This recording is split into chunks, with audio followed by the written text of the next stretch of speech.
Think of someone with a big idea, something exciting, fresh, and full of potential, but they don't act. Fear of failure keeps them stuck, second-guessing every move. What if it doesn't work? What if people judge? What if everything falls apart? This fear is common. It stops people from chasing dreams, starting businesses, or even speaking up. In today's fast-changing world, many feel it, especially when leaving stable jobs, launching something new, or sharing their ideas. But fear doesn't have to win. Stoicism offers practical tools to face it. This ancient philosophy teaches us to focus on what we can control, our choices, actions, and mindset, and let go of the rest. As Seneca said, we suffer more in imagination than in reality. Failure isn't the end, it's part of the process. NASA's Mars missions, Elon Musk's journey, and countless others prove this. Every mistake teaches something vital. The Stoics used simple practices like visualizing setbacks, showing gratitude, and building discipline. These helped them stay calm, focused, and brave. This guide gives you 35 of those strategies, clear, powerful ways to face fear, act with purpose, and move forward with confidence. With the right mindset, failure becomes a teacher, not a wall. So write it down now, and let's begin. Number 1. Shrink your fear by changing your perspective. Stop, breathe, and look around you. You're afraid. You feel stuck. You don't know if you'll succeed or if you'll mess it all up. That fear in your chest, it feels big, heavy, like it owns you. But let me ask you something. Have you ever tried to see your fear from far away? Have you ever stepped outside your head, looked at yourself from a distance, and asked, is this really that big of a deal? The Stoics had a way of doing that. They called it the view from below, a simple shift in perspective that changes everything. It means zooming out from your current situation. Zooming out until you see the truth, that your fear is not as big as it pretends to be, that most of the things you worry about will not matter in the long run, that you are stronger than your fear because you can observe it. So, do it now. Picture yourself from above, you standing in your room, on your street, in your city. Now, zoom out again. Picture the earth. Picture your small corner of it. How small is your fear now? How big is your failure now? In the grand scheme of things, is it really that terrifying? Or is it just a moment, a blip in a much bigger picture? You see, fear feels huge when you're too close to it. It fills your vision. It clouds your mind. But when you step back, when you create distance, you gain clarity. You see that fear is just a thought, a guess, a prediction, and most of the time, it's wrong. Marcus Aurelius understood this. He reminded himself often that he was just a small part of the universe, that his problems, his pressures, even his pain, were temporary and small compared to the vastness of life itself. He wasn't minimizing himself. He was freeing himself. Because when you realize how little control you have over the world, you also realize that fear doesn't deserve the control it has over you. Ask yourself, what am I afraid of today? Say it out loud. Then step back, zoom out.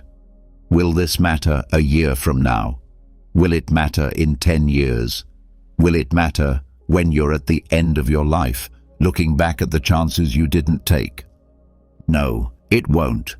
So why let it own your mind now? Try this next time fear creeps in. Pause. Close your eyes. Visualize the earth. Picture yourself on it, small but still standing. Then look at your fear. Watch it shrink. Watch it lose its grip. This is not about denying your fear. It's about shrinking it down to its real size. The fear of failure, the fear of being judged, the fear of falling short. It only grows because you let it sit too close to your heart. Push it back. Put it in perspective. Most people never do this. They let fear scream in their face and they obey. But you won't. Not anymore. From now on, when fear shows up, you will respond with a new habit. Distance. You will not react. You will reflect. You will zoom out. And then you will act. Not because the fear is gone, but because it is no longer in charge. This is the mindset of someone who moves forward. Someone who refuses to be ruled by anxiety or self-doubt. This is what makes you strong, not because you don't feel fear, but because you see through it. So remember this: when your mind makes a problem feel too big to handle, shrink it. Don't shrink yourself. Shrink the fear. Look at it from above, from a distance, from the eyes of someone who knows they have one life to live and no time to waste running from imaginary battles. Every time you zoom out, you gain strength. Every time you put your fear in its place, you rise. That's the power of the view from below. Use it, trust it, and take your next step with clarity. Number 2, see every challenge as training, not punishment. Let's be real. Life hits hard sometimes. You try your best, and still things go wrong. People let you down. Plans collapse. You fail even when you gave everything.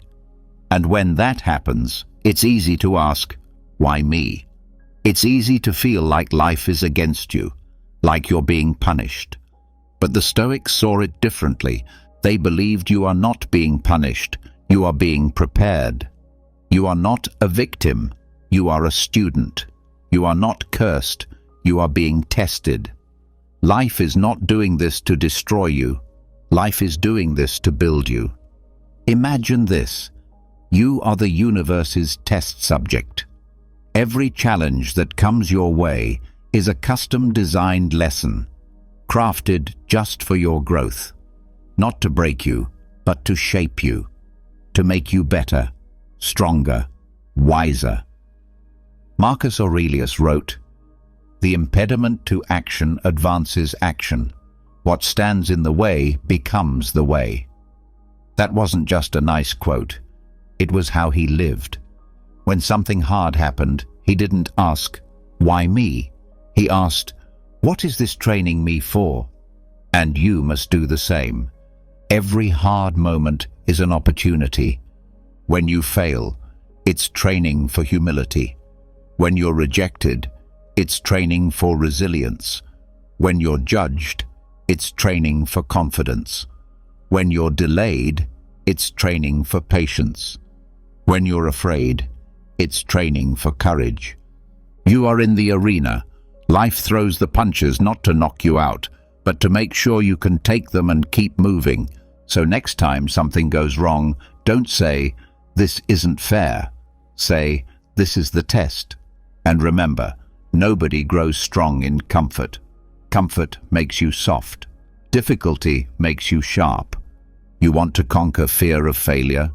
Then you need to stop seeing failure as the enemy. Start seeing it as a coach, a lesson, a drill designed to make you unshakable. This mindset changes everything. You stop reacting like a victim. You start responding like a warrior. You stop breaking down. You start building up. And every time you get hit, you say, "Good, let's go again." Epictetus, another great Stoic, said, "Difficulties show what men are." That means the test reveals the truth, not to others, to you. You find out what you're made of when the pressure is on. And if you don't like what you see, good. Now you know what to work on. You grow by facing the test, not avoiding it. So the next time something goes wrong, smile. Not because you enjoy pain, but because you know it has purpose. Say to yourself, I was chosen for this. Say, I'm being prepared for something greater. Say, let's see what I'm made of. This is the Stoic way, to turn every challenge into fuel, to face life like a soldier on a mission, not a tourist on vacation, to treat every hard thing not as punishment, but as preparation. You are the cosmic test subject. You are the one being trained.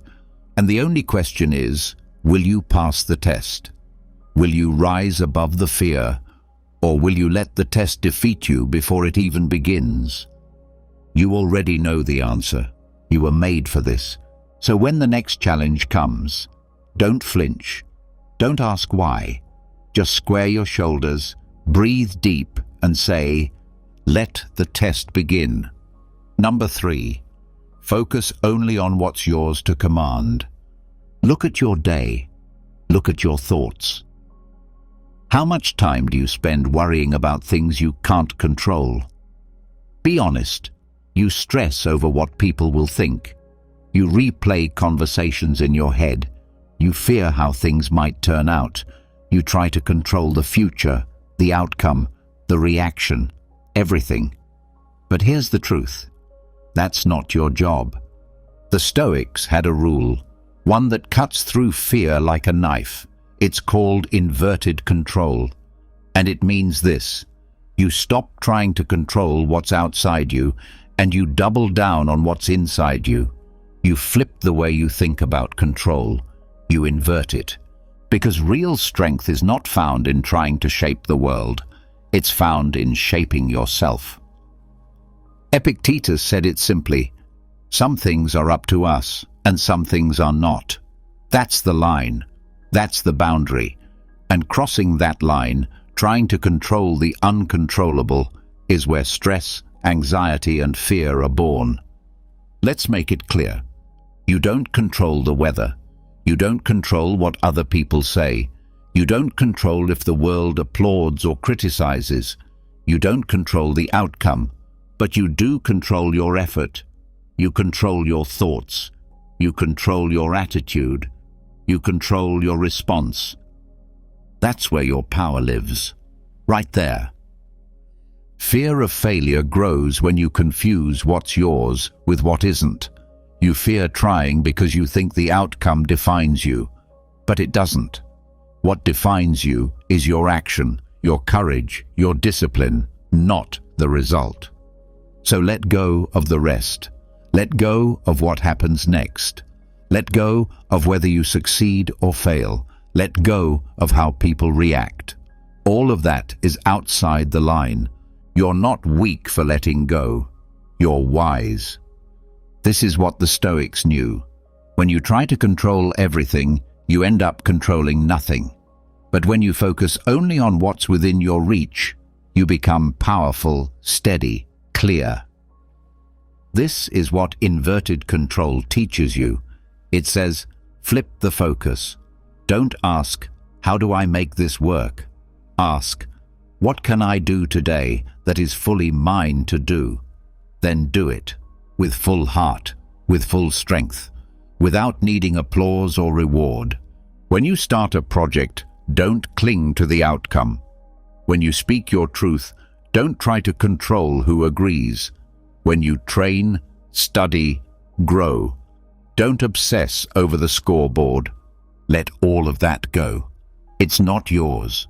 The action is yours. The mindset is yours. The effort is yours. And that's more than enough. The Stoics weren't trying to win over the world. They were trying to win over themselves. That's the only victory that lasts. The only one you truly own.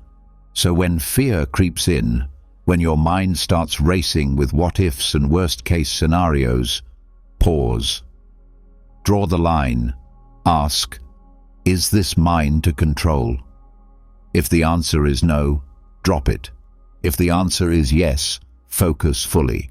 This simple practice will give you peace. More than that, it will give you power.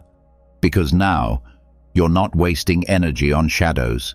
You're not chasing things that aren't yours. You're not burning out trying to fix what isn't broken. You're centered. You're focused. You're in command of what really matters. This is not a trick. It's not wishful thinking. It's training, daily mental discipline. And it works. So take this idea and live it. Write it down. Remind yourself often, what is mine to control? And every time fear rises, answer that question. Then act on that, and only that. That's how you move forward with strength. That's how you become unshakable. Number 4, let go of labels and free yourself to grow. Who are you? Really, who are you when no one's watching? Are you the title on your resume? The follower count on your profile? The role you play at work, at home, in your circle? Or are you something deeper, something that doesn't change every time the world does? The truth is, most fear comes from trying to protect an identity. You're afraid to fail, not just because of the result, but because failure threatens how you see yourself. Or worse, how others see you. But here's the thing, that identity, it's made up, it's fragile, and most of it isn't even yours, it's borrowed. The Stoics knew this. They understood that the more attached you are to your image, your status, your ego, the more fear will control you. And the more you can detach from labels, the freer you become. This is identity suspension, the practice of letting go of who you think you are so you can become who you actually are. Let's break it down. You say, I'm a winner. Sounds good, until you lose. You say, I'm a leader. But what happens when you make a mistake? You say, I'm smart. But then you mess up, and suddenly you're shattered. See the trap? When your identity is built on fragile labels, failure feels like death. You don't just fail at something, you feel like you failed at being someone. And that's the kind of fear that paralyzes. So, what's the answer? You let go. You suspend the identity. You stop trying to be someone and start focusing on doing the work. You stop protecting your image and start sharpening your character. You stop proving and start improving. Epictetus said, don't explain your philosophy, embody it. In other words, stop trying to look like the thing, just be the thing. You don't need to tell the world who you are. You just need to show up and act like it. This doesn't mean you don't have values. It means your values aren't tied to status. They're tied to actions. You are not a successful person. You are someone who works hard today. You are not a fearless leader. You are someone who chooses courage in this moment. You are not a Stoic. You are someone practicing resilience right now. See the shift? You go from being fragile to being fluid. You go from holding on to moving forward. You go from fearing failure to learning from it. Because if you don't need to defend a title, you don't need to fear losing it. And that frees you. Suspend the identity. Be the student, always. Every time you try something new, release the need to be good. Every time you fall, release the shame of not living up to the label. Every time you face fear, release the story of who you should be, and just respond with action. This isn't about lowering standards, it's about raising the bar for honesty. You don't need to be impressive, you need to be real, focused, committed to the work. That's where growth lives. That's where fear fades. So the next time your mind says, "What will people think of me if I fail?" answer it with this: I'm not here to protect an image. I'm here to practice a principle. Let go of the costume. Step into the truth. You are not a brand. You are a human being, learning, growing, moving forward. That's enough. And that's how you beat fear. Not by pretending to be more, but by releasing the need to pretend at all. Number 5. Provisional life mindset. Stop waiting. Start living. How many times have you said to yourself, "I'll do it later," or "It's not the right time yet"? How many days, weeks, or even years have slipped through your fingers while you waited? For the perfect moment, for more confidence, for some sign that now is finally the time to begin. You might not realize it, but this mindset, the quiet belief that your real life hasn't started yet, is one of the biggest traps holding you back. The Stoics knew it well. They called it living in a provisional life, a life where everything is temporary, everything is on pause, and nothing truly begins. You keep pushing your purpose, your goals, your courage into the future. You live like this moment is just practice, like the real thing is still on its way. But it's not. This moment right now, this day, this hour, this version of you, is the real thing. This is your life. It's not a test. It's not a draft. There is no dress rehearsal. You don't get a second chance at today. The longer you wait, the more you lose. You think you're being smart, being patient, waiting for the right timing, but all you're really doing is training your mind to delay, to hesitate, to doubt. And hesitation feeds fear. The longer you avoid action, the heavier your fear becomes. The task seems bigger, the failure seems more dangerous, and the idea of starting feels impossible. Seneca, the Stoic philosopher, warned us, "It's not that life is short, it's that we waste much of it." What he meant was this: life gives us enough time, but we use it wrong. We keep pushing our dreams to later. We build our lives around waiting. We expect that someday we'll wake up fearless, ready, complete, but that day doesn't come unless we decide to act. You don't need to feel confident to begin. You need to begin to feel confident. You don't need to wait until everything is perfect. You need to move while things are still uncertain. Growth doesn't come from planning. It comes from doing. And failure? It's not the enemy. It's part of the path. The Stoics lived with urgency, not anxiety, urgency.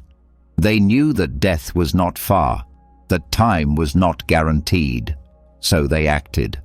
Marcus Aurelius reminded himself every day, "You could leave life right now.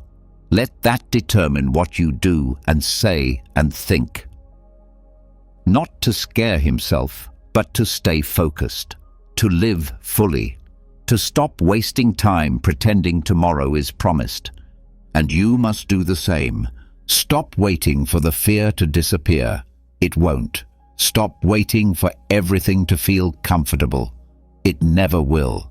The only way to build courage is to start, even if your hands shake. The only way to build momentum is to take the first step, even if it's small. You don't need to become a new person to begin. You just need to stop delaying. There's no perfect version of you coming to save you. There's no perfect day arriving in the future where everything lines up. That fantasy is how fear tricks you into staying still. That fantasy is how your dream slowly dies. So when that voice inside says, "Let's wait just a little longer," answer it clearly. "No, I've waited long enough." Because this is it. This is the time. This is the version of you that needs to act. Not tomorrow, not later, now. No more excuses, no more delay, no more provisional life. You're not preparing for your life. You're living it, right here, right now, and it's time to move. Number 6, make fear ridiculous, and it loses its grip. Fear has a secret weapon. It takes itself too seriously. It whispers in your mind like it's a voice of truth. It paints dark pictures, dramatic scenes, worst-case scenarios that feel so real you start to believe them. And once you believe them, you freeze, you stop, you avoid, you shrink. But what if you laughed? What if instead of letting fear act like some wise advisor, you exposed it for what it really is, a bad storyteller with a flair for the dramatic? The Stoics had a method for this, and it's simple. Take the thing you're afraid of and parody it. Make it absurd. Drag it into the light. Turn it into a cartoon, a joke, a movie scene that's so over the top it breaks its own spell. You're afraid to fail? Okay, let's look at it. You give a bad presentation. Your slides crash. You stutter. Someone in the back checks their phone. The meeting ends. You go back to your desk. No music plays. No spotlight follows you with shame. Nobody throws tomatoes at you. You don't get thrown out into the street. You don't get chased by villagers with pitchforks. You just move on. That's it. See how ridiculous fear sounds when you zoom in?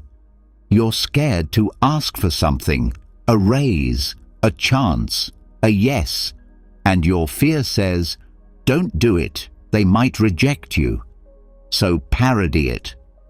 What's the worst they'll do? Gasp dramatically, yell, how dare you, and flip over a desk, call a press conference to announce your failure? No. They'll say no, maybe kindly, maybe not. But that's it. And then life keeps going. Fear hates this because it wants to be treated like a god, like a final judge, like it gets to decide what you do and who you become. But you take that power away when you mock the script. Seneca, one of the greatest Stoics, said, "We suffer more often in imagination than in reality." He wasn't saying fear is silly. He was saying it becomes silly when you face it directly, when you stop letting it live in the shadows, when you stop treating it like prophecy and start treating it like what it really is, exaggeration. Try this next time you feel fear creeping in. Write out the worst-case scenario, but do it like a comedy sketch. Act it out in your head like a scene from a bad soap opera. Picture your failure happening, and then picture what you'd actually do next. Spoiler, you'd survive. That's the point. You're still here. You've failed before. You've stumbled. You've been embarrassed. And you're still breathing, still growing, still standing. Fear wants you to forget that. So remind it. The more seriously you treat fear, the more serious it becomes. But if you mock it, you break its illusion. You take back control. You remember that failure is not death. It's data. It's training. It's part of the path. So from now on, don't run from the worst-case scenario. Drag it into the open. Shine a spotlight on it. Laugh at it if you have to. Say to yourself, oh no, I'll try something and it won't work. And then I'll be human? Exactly. Failure doesn't make you worthless. It makes you real. Embarrassment doesn't make you weak. It makes you visible. Fear doesn't mean stop. It means pay attention. And then keep going anyway. So next time fear shows up with its dramatic voice and heavy tone, smile. Say, nice story, now let's get back to work. That's the power of parody the worst. And it works every time. Number 7, make effort your habit, not outcome your obsession. Think about how most people approach action. They tie it to success. They try once, maybe twice, and if they don't win, they stop. They say, it didn't work, or maybe I'm not meant for this. Why? Because they're obsessed with the result, with validation, with getting it right now. But the Stoics had a better way. They didn't measure their lives by wins. They measured by effort, by repetition, by showing up again and again, no matter the outcome. This is the idea of ritualizing attempts. It means you don't just try when you feel inspired. You don't just move when it feels easy. You build effort into your identity. You make the act of trying, every day, every time, a non-negotiable ritual. It's no longer about whether you succeed or fail. It's about whether you showed up, whether you pushed forward, whether you gave your best in that moment. This is how you kill fear of failure. Not by getting it perfect the first time, but by showing your mind that you'll keep showing up no matter what. Fear fades when effort becomes routine. You want to write? Then write every day, without needing the perfect idea. You want to grow stronger?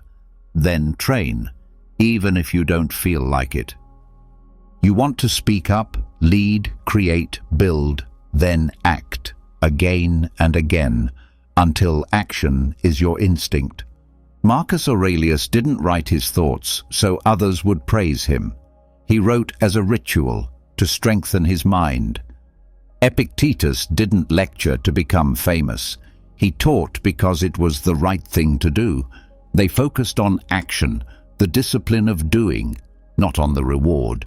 You must do the same. Make your attempts sacred. Make your effort a ceremony. Make the work your reward. Don't say, "I'll try when I'm ready." Say, "I show up every day because that's who I am." This is the Stoic mindset. You don't wait for the outcome to give you motivation. You don't chase the applause. You don't crumble after one setback. You return. You try again. You ritualize the process. Because repetition builds mastery. Repetition builds resilience. Repetition trains your mind to stay steady even when the world shakes around you. It's not about intensity. It's about consistency. Showing up again and again and again until the act becomes part of you. Don't confuse failure with finality. One failed attempt doesn't mean the path is wrong. It means you are learning. It means you are collecting data. It means you are doing what most people don't have the courage to do. Try. Fear hates repetition. It feeds on hesitation. But once you make effort your habit, fear starts to fade. It loses its grip. Because you no longer care about being perfect, you care about being present. You care about showing up. So ask yourself, what action do I need to repeat today? Then do it, not for results, not for approval, but because this is who you are becoming.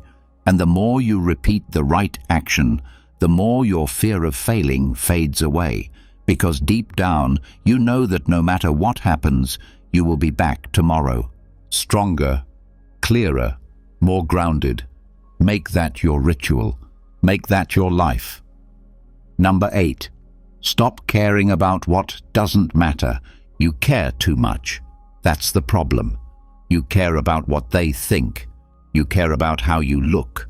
You care if they like your post, if they approve, if they notice. You care so much that it exhausts you. It paralyzes you. It stops you from trying because you're too busy protecting your image instead of building your strength. But what if you didn't? What if you learned to care less, on purpose? The Stoics had a strategy for this. It wasn't coldness. It wasn't numbness. It was discipline. It was tactical indifference, the ability to say, "This doesn't matter, so I will not waste my time, my focus, or my energy on it." That's power. Because not everything deserves your care. Not every opinion needs a response. Not every failure is a crisis. Not every voice is worth your attention. You don't need to stop caring about everything. You just need to stop caring about the things that don't help you grow. You care about doing the work? Good. You care about getting better? Good. You care about living with integrity? Even better. But you do not need to care about gossip. You do not need to care about how loud your critics are. You do not need to care about the things that are outside your control. This is tactical. It's a move. It's focus. Marcus Aurelius reminded himself daily, you have power over your mind, not outside events. Realize this, and you will find strength. That means you get to decide what you give your mind to, what thoughts you nurture, what reactions you allow. So let go of the rest. Someone doesn't believe in you? Let them. Someone criticizes your progress? Good. Let them talk. You didn't hit your mark today? That's fine. Learn and adjust. None of it changes who you are. The goal here isn't to become careless. It's to become careful. To care only about what moves you forward. To protect your mental energy like it's gold, because it is. When you stop leaking it into every useless thought, you gain clarity, focus, and momentum. Fear feeds off attention. The more you feed it, the more it grows. So starve it. Practice indifference. Shrug. Let things go. Say, that's not mine to carry. Say, that doesn't deserve my reaction. Say, I'm not giving that my energy. And keep moving. This is how you stay steady in the storm. Not because you're numb, but because you're aimed. Because you have something bigger to focus on. Because your mission is more important than someone else's opinion. Start today.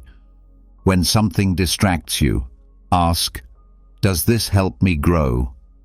When fear speaks, ask, is this useful? When the world shouts, ask, is this worth my energy? If the answer is no, let it go. This is tactical indifference, and it's not weakness, it's control, it's mental armor.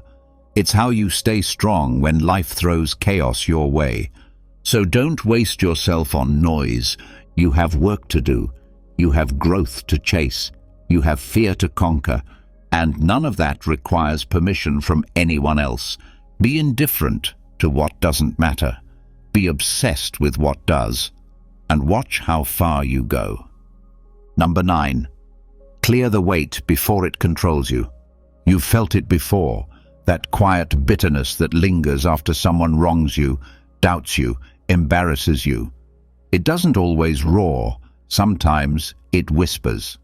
But it stays. Days later, it echoes.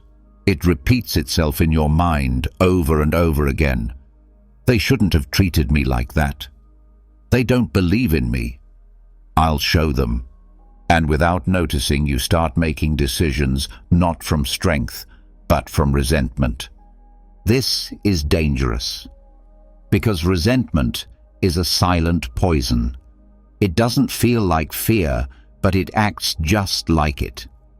It clouds your thinking. It twists your actions. You no longer create for growth. You act to prove. You no longer move forward with clarity. You react to a ghost of the past. The Stoics warned us about this.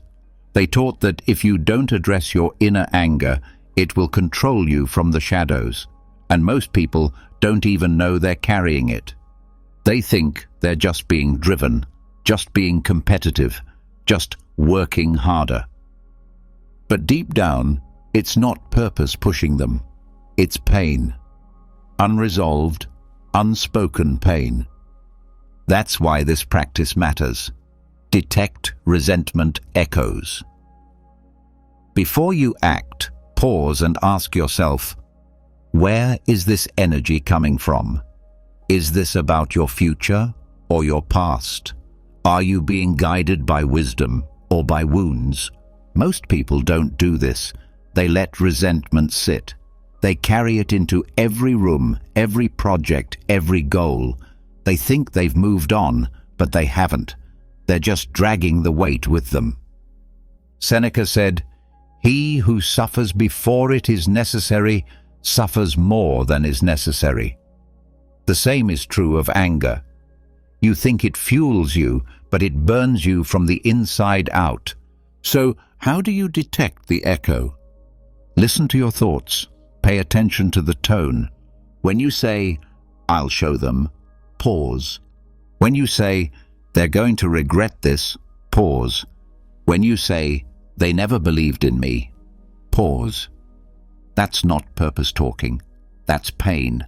And your job is not to bury it. Your job is to clear it. Not with revenge, not with outbursts, but with awareness, with reflection, with forgiveness, not for them, but for yourself. So you can stop carrying it, so you can move freely again. The goal is not to be unbothered. The goal is to not be bound. You feel it, you understand it, and then you release it. You don't let it echo for days, for months, for years. You quiet it by refusing to build your life around it. Marcus Aurelius reminded himself that people will lie, betray, insult, and still his job was to stay just, to stay calm, to stay in control of himself. He didn't pretend to enjoy injustice, but he didn't allow it to define him either, and neither should you. So before you chase success, ask yourself, is this movement coming from peace or from poison? Because resentment wears a disguise. It looks like hustle, it looks like drive, but it's hollow, and it will leave you empty. Catch the echo, name it, then let it go. Not because they deserve it, but because you do. You deserve a clear mind, a steady heart, a purpose that isn't tangled in the past. So clear the resentment. Don't carry it into your next decision. Silence the echo and move forward clean. Number 10. Don't trust every feeling in real time. Let's get one thing straight. Not every emotion you feel is true. Not every thought that pops into your head is wise. But here's the mistake we all make. We react to them as if they are. We get one bad feeling and we let it hijack the whole day. One moment of doubt and we throw away our entire plan. One wave of fear and suddenly we're convinced we're not good enough. But what if that feeling was just a delay, a false alarm, a lag? The Stoics understood this. They knew emotions aren't always real-time signals. They're often leftovers from yesterday's stress, last week's failure, or old fears trying to catch up with your current self.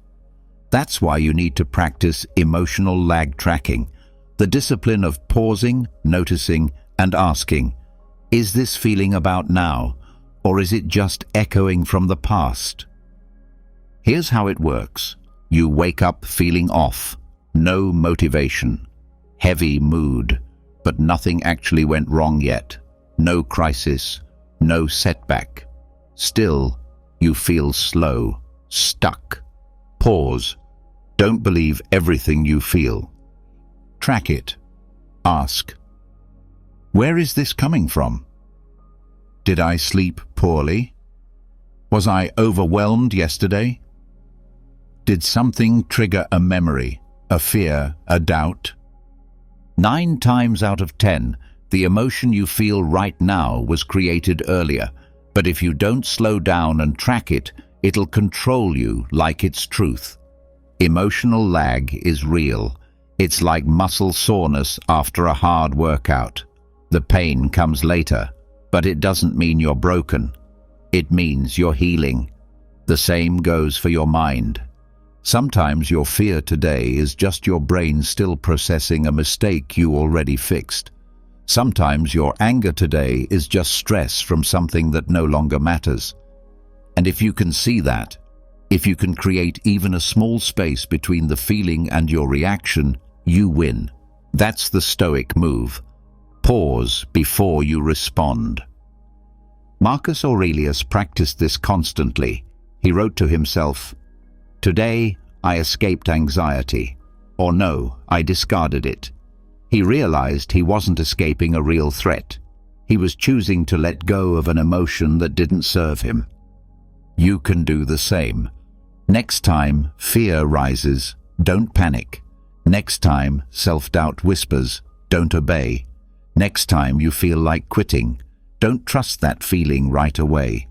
Instead, ask, is this from now or is this from before? Is this a signal or just a shadow? Is this helping me or holding me back? When you get good at this, everything changes. You stop reacting blindly. You stop mistaking mood for meaning. You stop letting temporary emotions create permanent regret. You become deliberate, grounded, in control. That's what emotional lag tracking gives you. So write this down, memorize it, repeat it when the storm hits. Feelings are not facts. Pause, track, choose. That's how you stop fear from driving. That's how you lead yourself. That's how you stay on course, no matter how you feel in the moment. Don't let old emotions control your new decisions. Don't let mental noise drown out your purpose. Stay aware, stay steady, stay sharp. You don't need to be emotionless. You just need to stop being led by emotions that are already out of date. Number 11. Sharpen yourself through resistance, not praise. Think about a sword, a real one. Not the kind you hang on a wall, but the kind forged for battle. It's not made in silence. It's made in heat. It's shaped by fire. And most of all, it's tested by pressure, by impact, by resistance. Now think about yourself. You want to grow. You want to get better. You want to become stronger, clearer, sharper. But how do you expect that to happen if you avoid the things that challenge you? If you run from criticism, hide from difficulty, and only do what feels good? The Stoics had a way of seeing life. They believed you only become who you're meant to be when you're tested, truly tested, not praised, not protected, tested. This is the sword test.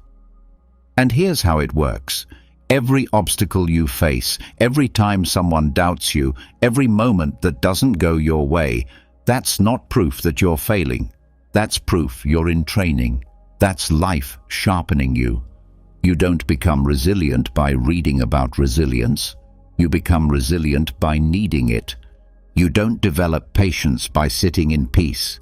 You develop it when things go wrong, when plans fall apart, when people push you. That's the test. Most people want to be unshakable, but only as long as nothing shakes them. But you are different. You don't avoid the fire. You step into it. You understand that pressure doesn't break you. It shows you where you need to be stronger.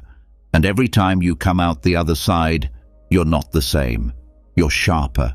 You're steadier.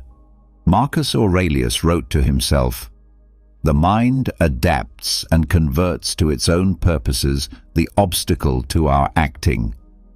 The impediment to action advances action." He wasn't being poetic. He was telling himself how to survive, how to lead, how to stay sane in chaos. He was reminding himself that the hard stuff, the disappointment, the failure, the resistance, is not the enemy. It's the forge. You must learn to see it the same way.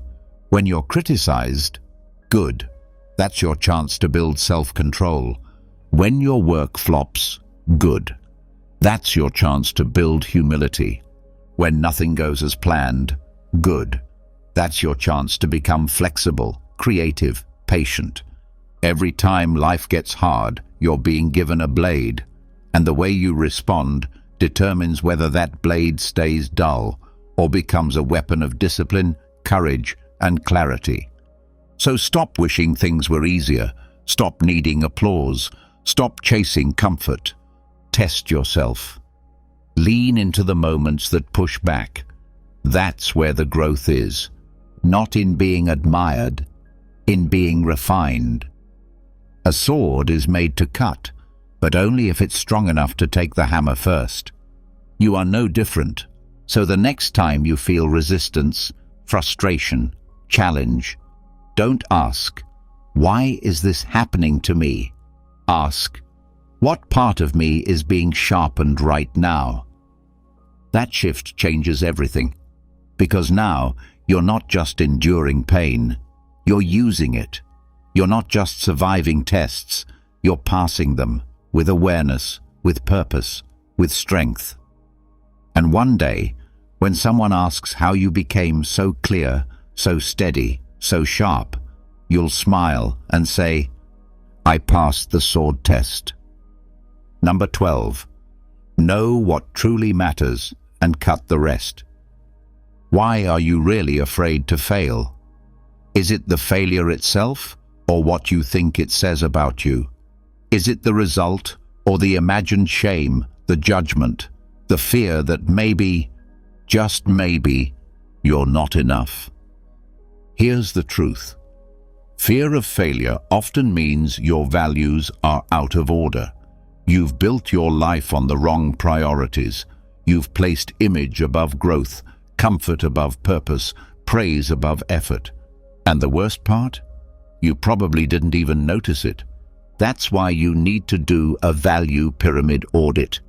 The Stoics believed that the foundation of your life, what you really value, determines how you handle pressure, fear, failure, and success.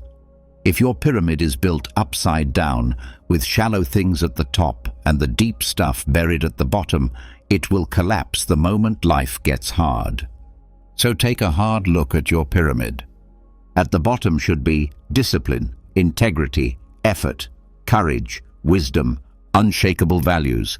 But if at the bottom you've got status, fame, validation, likes, money, comfort, then failure will destroy you because you've built your identity on things you don't control.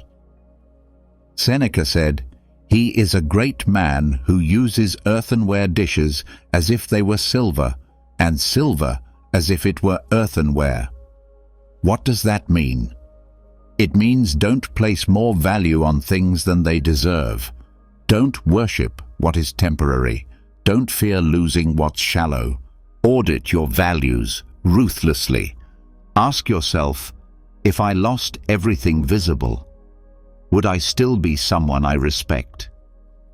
If no one clapped, would I still show up? If I failed publicly, would I still stand tall knowing I lived with principle?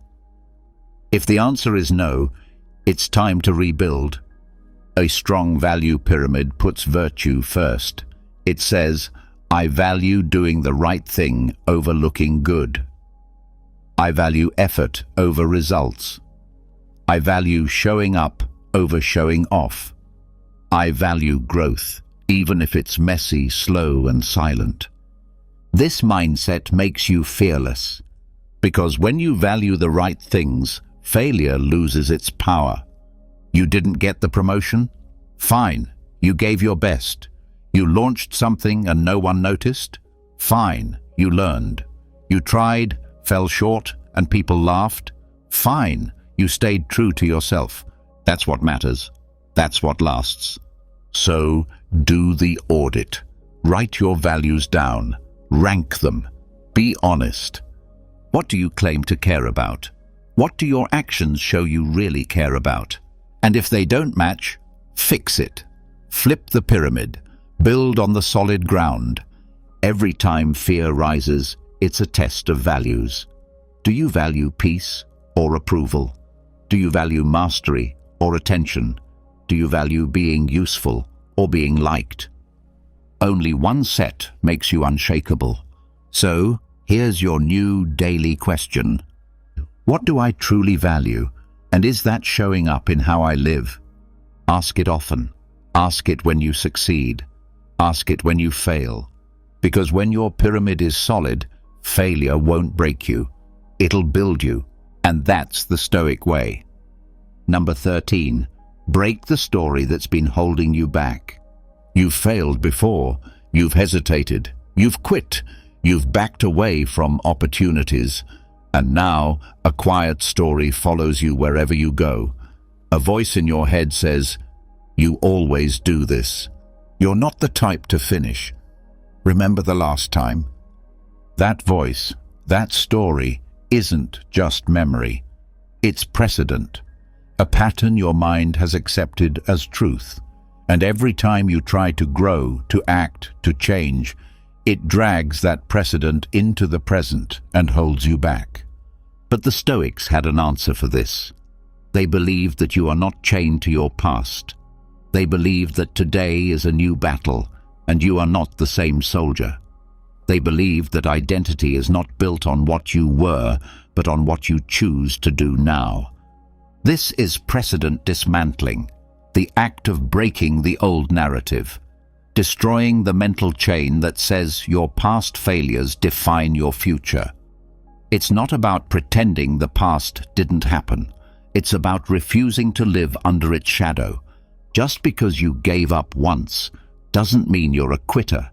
Just because you panicked last time doesn't mean you're weak. Just because you failed before doesn't mean you will again. That was then. This is now. And the only thing keeping the old story alive is you repeating it. You're not here to relive your past. You're here to break through it. Seneca said, "Every new beginning comes from some other beginning's end." He didn't say the end defines you.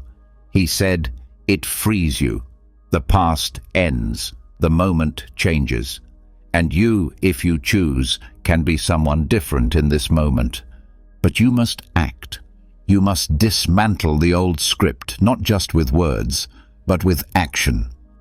Don't wait until you feel like a new person. Start acting like one. Don't wait until you forget the past. Start writing a new one. The mind loves patterns. It finds comfort in what is familiar, even if that familiar thing is failure. But you can disrupt the pattern.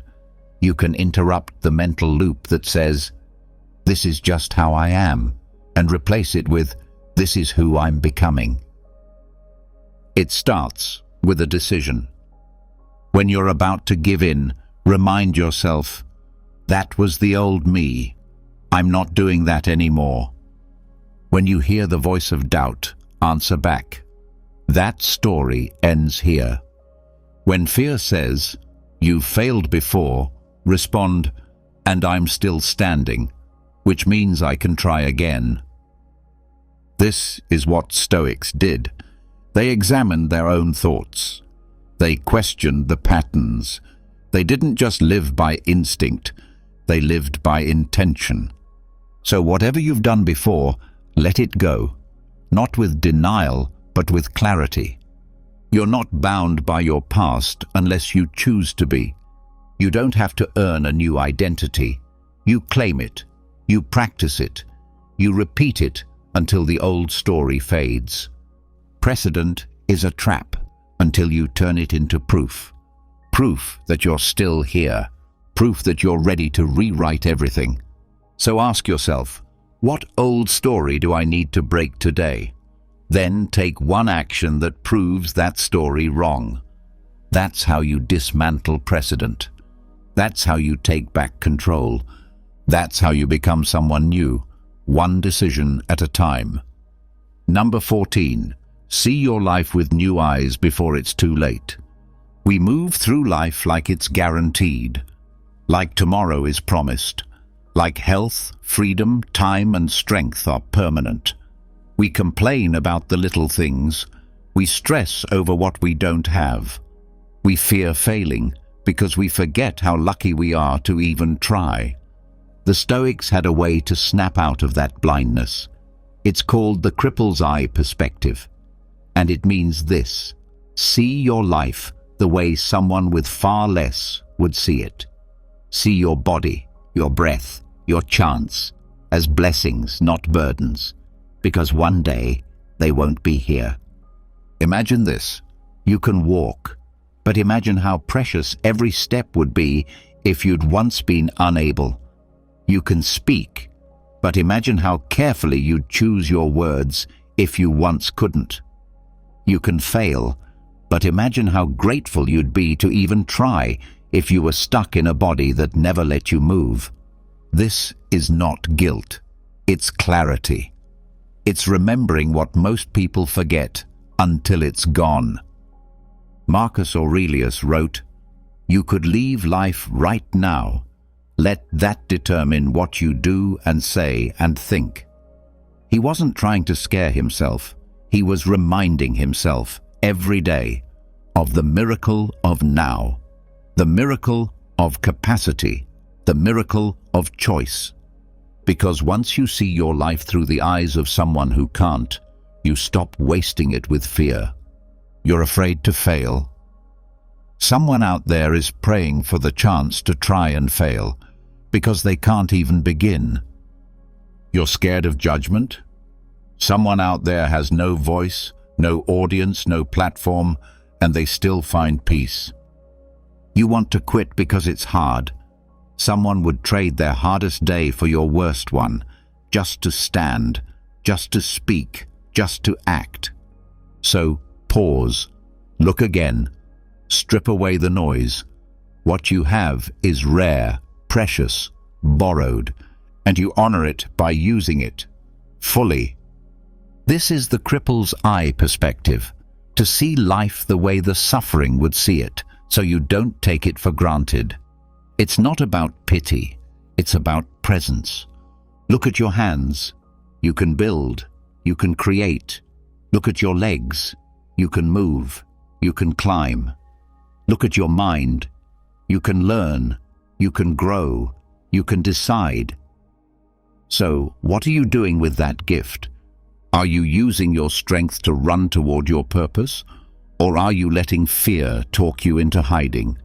Are you using your time to create something meaningful? Or are you wasting it worrying about opinions that will fade in hours? Imagine for one moment that it was all taken away. The voice, the motion, the freedom, the time. What would you wish you had done when you still could? That's what you must do now. This perspective is your weapon against fear, because fear loses power when gratitude rises, because you don't fear failing when you're too focused on the gift of trying.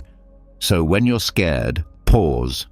Look at your life through the cripple's eye and say, "I still can, so I will." That's how you move forward, with perspective, with urgency, with deep, grounded strength, because you've seen what most people ignore. And now, there's no going back. Number 15. Break fear apart until nothing is left. Fear feels big. It feels solid, unshakable, like a wall you can't climb over. But what if that wall isn't real? What if fear only pretends to be strong because you never stop to question it? That's what the Stoics understood. They knew that most fear isn't based on truth. It's based on assumption, on vague emotional predictions about the future. And because we never slow down to inspect those predictions, fear controls us. It wins by default. That's why you need a method, a mental technique to destroy fear at its roots. This is called the logical collapse sequence. Here's how it works. You take the fear in your mind and you break it down, piece by piece, until it falls apart under the weight of reason. It starts with a question. What am I really afraid of? Say it clearly. Define it. Most people don't. They keep fear blurry because a blurry fear feels overwhelming. But when you name it, when you drag it into the light, something changes. It shrinks. Then ask, if that happens, then what? Go deeper. If I fail the presentation, then what? I'll be embarrassed.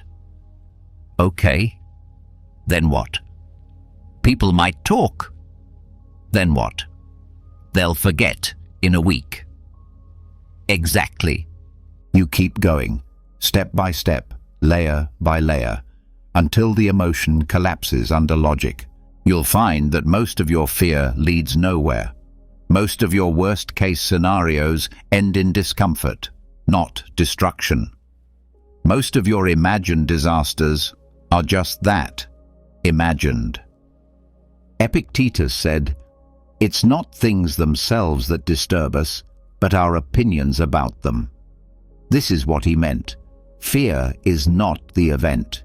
Fear is the story you tell yourself about the event. So change the story, interrogate the story, pull it apart like a scientist. Ask, is this likely? Is this permanent? Has this happened before, and did I survive?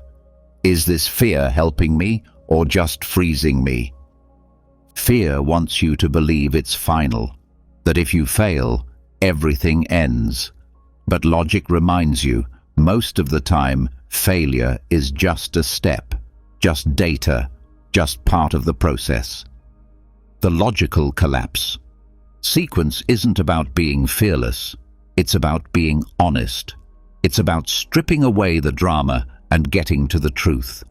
Because once you realize your fear is built on shaky ground, you stop being controlled by it. You don't need to feel brave, you just need to see clearly, and then move. That's the Stoic way, to stand in front of fear, not with blind confidence, but with clarity, calm, reason, strength that comes not from hype, but from honesty. So the next time fear grabs your chest, don't run, don't react. Pause, breathe, ask the first question. What am I really afraid of? Then walk the sequence, pull it apart. Keep asking until the fear crumbles, until it loses its mystery, until it loses its power. And then, step forward, quiet, controlled, clear. Because when fear collapses, courage takes its place. Number 16. Stop letting a feeling make your decisions. You messed up, you failed, you weren't ready, you slipped, fell, or got rejected. And now comes the worst part. Not the failure itself, but the shame that follows. That burning feeling in your chest, the voice in your head saying, "You're not good enough." But here's the truth. That voice isn't wise. It's not a teacher. It's not even accurate. It's just bad logic. The Stoics knew something most people forget. Shame is not proof. It's not truth. It's just an emotion, a signal. And sometimes that signal is completely wrong, misfired, out of date, driven by ego or by other people's expectations. That's why you must learn to see shame not as a sign to stop, but as a sign to question. Because here's what shame really says. I failed, therefore I am a failure. I was embarrassed, therefore I am embarrassing. I was judged, therefore I deserve that judgment. See the pattern? It's broken logic. It takes one moment and turns it into a full identity. And that lie is what holds you back, not the failure, the lie about what it means. You must break that link. You failed? So what? That's data, that's experience, that's part of learning. You looked foolish? Welcome to growth. Everyone who tries looks foolish at some point. You felt judged? Good. That means you were visible. You showed up. Marcus Aurelius never said, "Don't feel shame." He said, "If it's not right, don't do it. If it's not true, don't say it." In other words, if you're living in line with your values, don't let emotion override reason. So ask yourself, is this shame based on truth or just fear? Am I letting a feeling erase the effort I've made? Would I speak to someone I love the way I speak to myself right now? If the answer is no, then stop, step back, see the logic. Shame often exaggerates. It distorts. It turns a stumble into a sentence. And that is not Stoic thinking. The Stoics used reason to clean up the mind, and you can too. Here's how. Catch the shame. Name it. Feel it. Don't run from it. Challenge it. Ask, what did I actually do wrong? Not, what do I feel? What happened? Correct it. Make amends if needed. Learn. Adjust. That's it. That's all you owe. You don't owe shame your future. You don't owe it your voice. You don't owe it your potential. You only owe yourself one thing: clarity. When you remove shame from the driver's seat, you get your momentum back. You stop fearing mistakes. You start welcoming growth. You stop avoiding hard things just to protect your pride. You stop choosing silence over progress. And most of all, you start leading yourself with logic, not emotion. So the next time shame rises up after a failure, do this. Don't sink, don't hide, don't replay it 100 times in your head. Just say, "That was a mistake, but I'm not a mistake. Let's fix it. Let's move." Because that's what Stoics do. They don't let bad logic run their life. They question the feeling. They challenge the story. They move forward with reason, not regret. And so will you. Number 17. Expect injustice and stay unshaken. Life isn't fair. You know that. You've felt it. You've done the work and still got ignored. You've followed the rules and still got punished. You've watched others cut corners and get rewarded while you stayed honest and were overlooked. And in those moments, something inside you tightens. You think, why does it have to be this way? What's the point of doing it right if it doesn't pay off? But here's the truth. The Stoics knew well. Unfairness is not the exception. It's the baseline.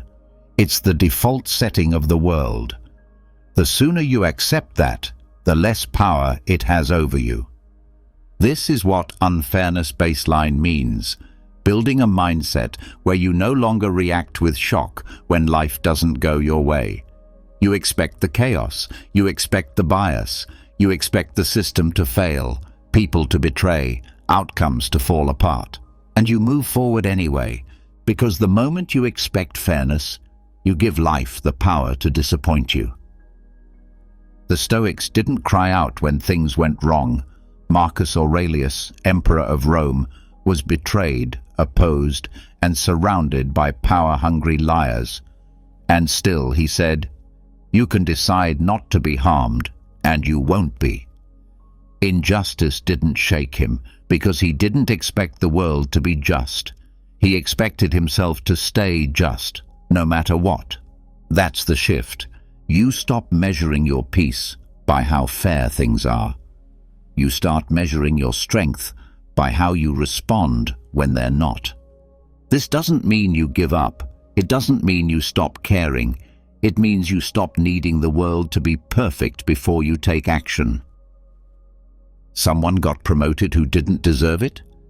Keep building your skill. Someone lied about you?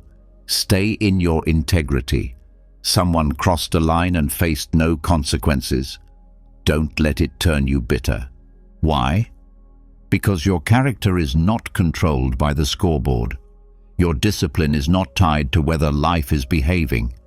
Your principles do not disappear because the world forgets to reward them. Most people give up when things feel unfair. They get stuck in resentment.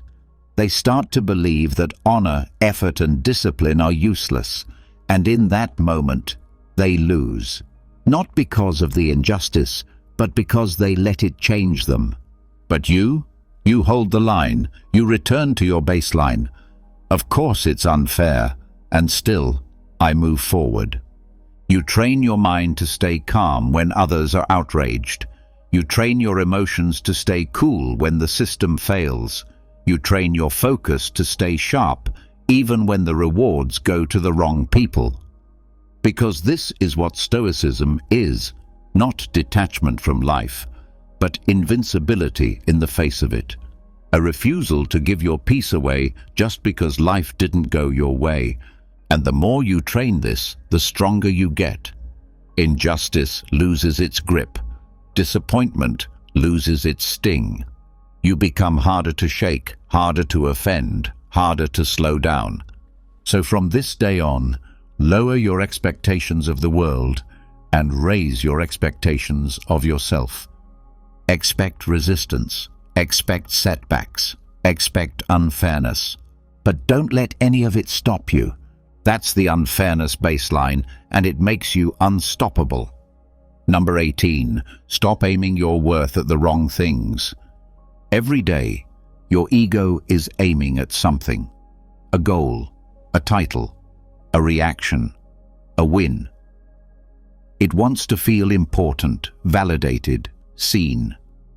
And if you're not careful, it will quietly take control of your life, steering you toward things that look good on the outside, but leave you empty on the inside. The Stoics had a simple fix for this. Rotate the target. Move your focus from what feeds your ego to what feeds your character. That's ego-target rotation. Because when your ego is aiming at the wrong target, fear of failure becomes unbearable. Why? Because the cost feels personal. It's not just, I failed at something. It becomes, I am a failure. You've tied your worth to the outcome, and now you're terrified to lose. But you can break that cycle. Start by asking, what am I aiming for today? Praise, attention, status, followers, the win, or mastery, growth, discipline, service, truth? One path makes you fragile, the other makes you fearless. Seneca warned about this. He said, "Show me someone who isn't a slave. One is a slave to money, another to ambition, another to fear." What he meant was simple. If your self-worth is tied to external targets, you're not free. You're not in control. You're reacting, always chasing approval, always fearing rejection. So rotate the target. Instead of aiming for being right, aim for being honest. Instead of aiming for applause, aim for effort. Instead of chasing attention, aim for consistency. Instead of proving something to others, aim to prove something to yourself. Because when your ego aims at the wrong things, failure becomes shame. But when it's aimed at the right things, failure becomes feedback. It becomes part of the process, something to use, not something to run from. This is not about pretending the ego doesn't exist. It does. It always will. But you don't have to destroy it. You just have to retrain it. Show your ego a better target. Instead of trying to be impressive, be useful. Instead of wanting to be liked, be principled. Instead of chasing fast wins, build something that lasts. Every morning, check your aim. Ask, is what I'm chasing today making me stronger or just stroking my pride? If I fail at this, will I be proud of the effort anyway? Would I still do this if nobody noticed? If the answer is yes, you're aiming at the right thing. This rotation doesn't just protect you from fear, it unlocks your best work. Because now you're not working to be seen, you're working to get better. You're not afraid to fall because your worth isn't on the line, your character is. And that's something you can control. Let your ego want things that are under your power. Let it crave growth.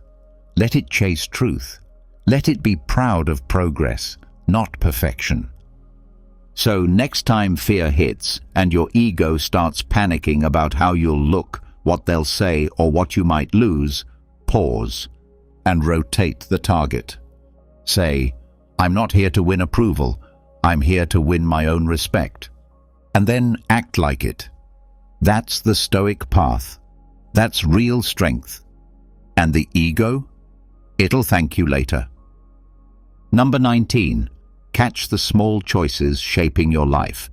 Big failures don't usually come from one big mistake.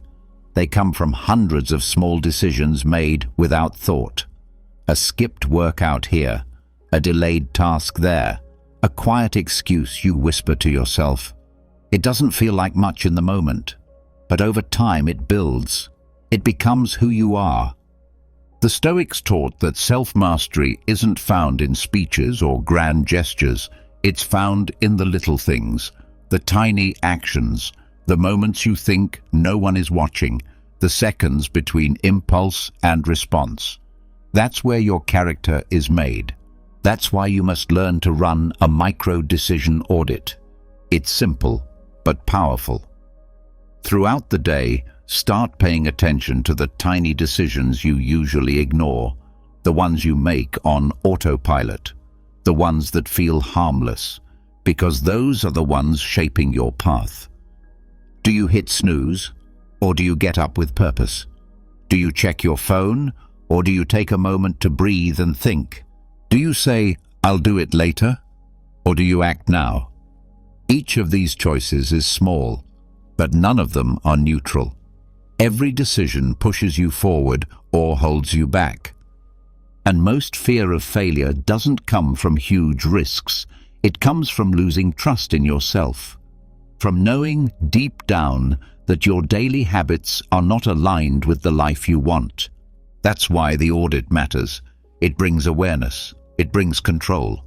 You stop living passively and you start making intentional moves. Marcus Aurelius reminded himself constantly, if it's not right, don't do it. If it's not true, don't say it. Simple, direct, immediate. He didn't wait until the end of the year to reflect. He watched himself in real time. You must do the same. Start asking, what am I choosing right now, and is it serving me? When you open the fridge, when you scroll on your phone, when you speak, when you choose silence, when you walk away, when you stay. Run the audit, not to shame yourself, not to be perfect, but to regain clarity, because every small choice is a vote, a signal, a direction. You don't rise or fall by accident, you drift there, one quiet compromise at a time. The audit helps you interrupt the drift, and the more you practice it, the sharper your awareness becomes. You catch yourself in the act, you adjust, you move, and soon you begin to trust yourself again. Not because you're flawless, but because you are paying attention. That's the secret. Fear fades when action aligns with intention. Doubt fades when small choices are made with clarity. So today, don't wait for a breakdown to wake up. Don't wait for a big failure to reset. Watch your micro-decisions. Audit the quiet choices. And shape your life, one deliberate moment at a time. Number 20. Picture the fall so you can rise above it. You're afraid to fail. Everyone is. But the problem isn't failure itself. It's the way you avoid thinking about it. You try to block it out. You tell yourself it won't happen. You push it down and pretend you're safe. But that's exactly what gives fear its power. The Stoics had a better way. They didn't ignore fear. They studied it. They looked it in the eye. They visualized the fall before it came, so that when challenges arrived, they were already prepared. This is what flash failure visuals are for. It's a simple technique. You stop, and you intentionally imagine the worst-case scenario. Not to panic, not to scare yourself, but to take back control, to see the failure clearly, so you can respond with clarity, not fear. Let's say you're about to take a risk, launch something, speak up, apply, show up, and the fear hits you. What if this all goes wrong? Instead of fighting that thought, flash it. Let it play out. Visualize the worst, the mistake, the embarrassment, the silence, the judgment. Then ask, and then what? You bomb the speech. People forget in 2 days. You get rejected. You learn something new. You fail publicly. You realize you're still breathing. You see the fall and survive it. In your mind first, then in real life, if it happens. This is how you train yourself to stop overreacting, to stop freezing, to stop letting the unknown drive you into hesitation, because once you've imagined the fall, the fear loses its mystery. It loses its edge. Marcus Aurelius did this constantly. He reminded himself that he could be betrayed, injured, misunderstood, even killed, and yet he ruled with calm. Why? Because nothing could surprise him. He had already seen it, and he had already accepted it. When you run from failure, you become its prisoner. But when you visualize it, briefly, intentionally, and with control, you become its master. This is not pessimism, this is preparation. Don't dwell on disaster, don't obsess, just flash it. Quick, clear, honest, then focus. If this happened, could I handle it? Yes. Would it be ideal? No. Would it break me? Also no. And with that, you return to the present. Steady. You move forward, not because you're guaranteed success, but because you've already made peace with the worst. Fear hates clarity. That's why it hides in vague thoughts, in shadows, in silence. But when you turn the light on, it shrinks, it collapses, and you stand tall in the space where fear used to live. So before your next big move, stop for 1 minute. Picture the fall, flash the failure, accept it, own it, then act.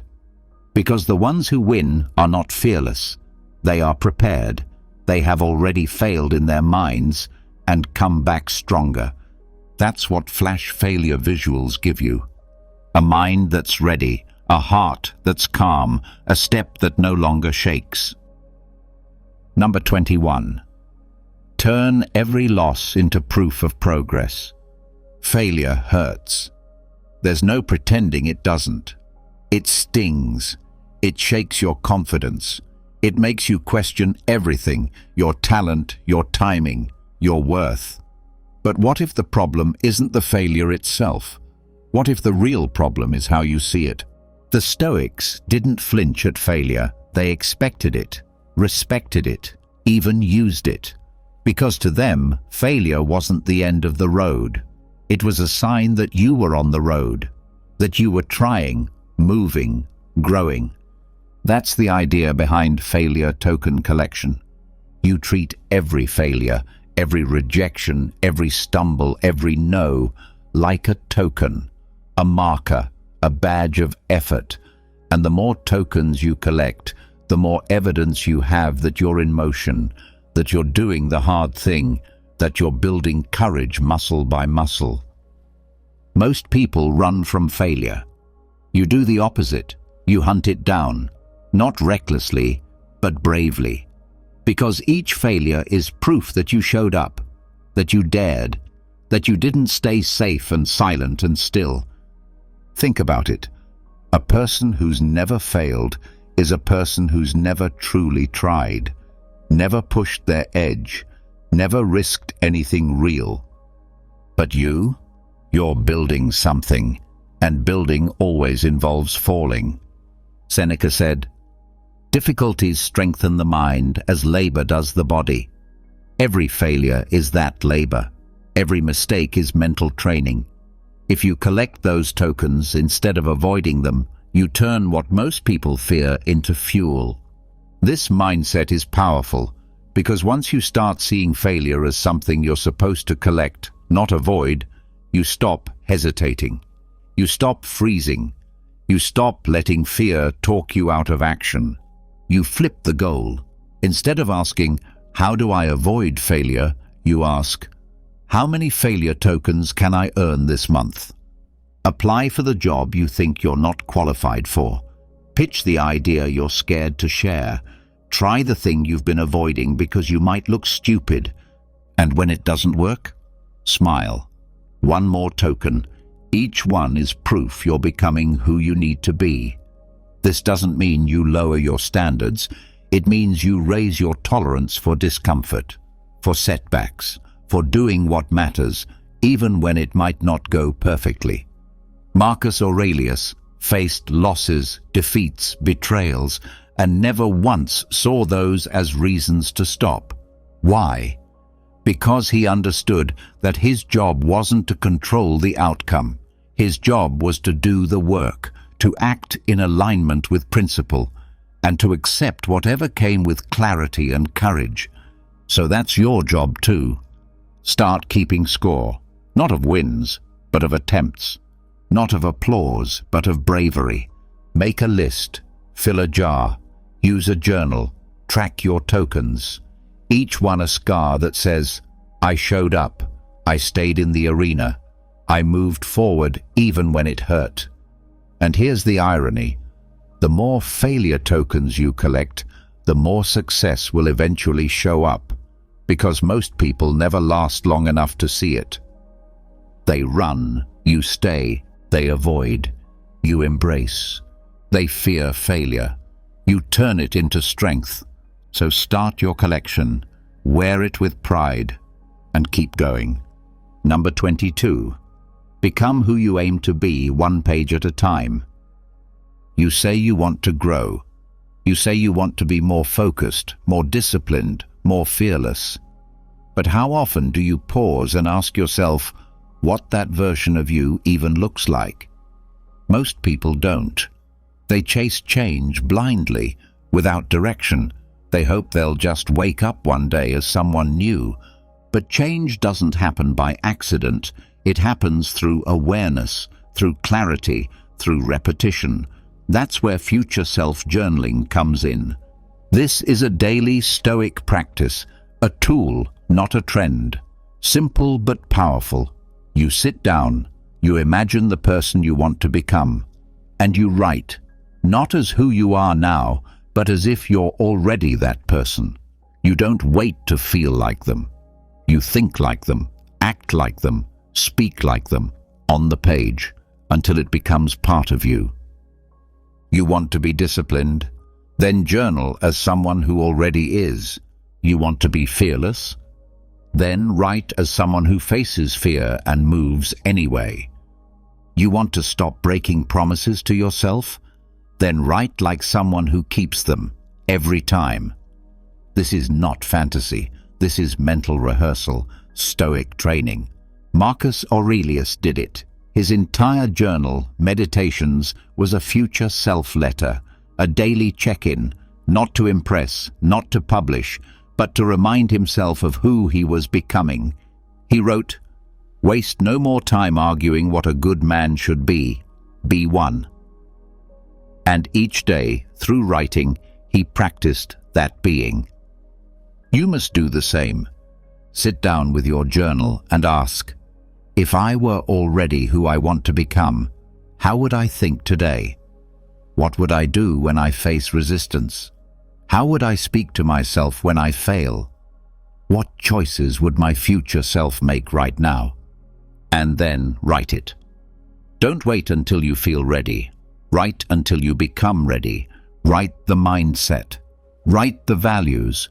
Write the habits and repeat it daily, because repetition is what trains the mind. Not just action, but intention. And journaling is where intention becomes real, where fear gets named, where excuses get exposed, where identity gets reshaped. The world tells you to hustle harder. The Stoics tell you, reflect deeper. They knew that change doesn't come from trying harder to be someone new. It comes from seeing yourself clearly and choosing again and again to step into that image.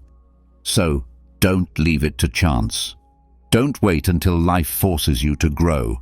Grab a pen, get still, and build the bridge between who you are and who you're becoming. One word, one thought, one page at a time. That's the power of future self-journaling. Not to dream, to train. Number 23. Build silence before the storm. The world wakes up loud. Notifications, headlines, emails, deadlines. Everyone demanding your time, your attention, your energy.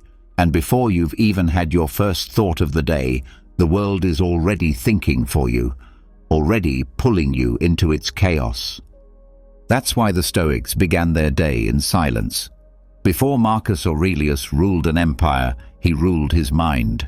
He carved out time each morning, not to react, but to reflect, to sit alone with his thoughts, to remind himself of what mattered, to prepare his character, his focus, his resilience, for whatever came next.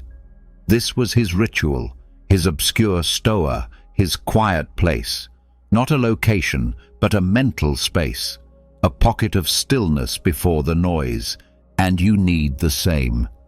Before the world floods in, you need to ground yourself. You need a space where no one is asking for anything, where your mind belongs only to you, where you can reconnect with your values, not your inbox. This is the morning obscure stoa, a short, deliberate pause at the beginning of the day, not scrolling, not reacting, just being, just remembering. You don't need hours, you need intention. Wake up and sit with yourself. Breathe, reflect, write. Ask yourself, what kind of person do I want to be today? Don't answer out loud. Let the answer shape how you stand, how you speak, how you choose. Most people skip this. They let the day start them. They start running before they even know where they're going. But you begin with stillness. You begin like a warrior sharpening their blade before battle. And here's the truth. Silence is not weakness. It is preparation. Reflection is not delay. It is strategy. Stillness is not escape. It is a decision to be anchored before the storm arrives. Epictetus reminded his students that every day would test their discipline, their judgment, their principles, so they must prepare their minds first. You cannot control the world, but you can control the state in which you meet it. So protect your mornings. Guard that window of time like your life depends on it, because it does. How you begin determines how you respond to everything else. If you start the day clear, centered, calm, you move through the chaos with purpose. If you start in noise, you'll be ruled by it. The morning obscure stoa is not a luxury. It's your armor, your compass, your edge. So tomorrow morning, don't wake up and reach for your phone. Reach for your thoughts. Reach for your principles. And stand in silence, even for 5 minutes, like a stoic under the morning sky, grounded, aware, and ready. That stillness will echo through your entire day. That silence is your strength. Number 24. See the path without the panic. When something uncertain is coming, an exam, a job interview, a business risk, a hard conversation, what does your mind do? It spins. It imagines the worst. It plays out scenes that haven't happened yet. Your chest tightens. Your thoughts race. And just like that, fear takes control. Why? Because you're forecasting your future through emotion, not logic.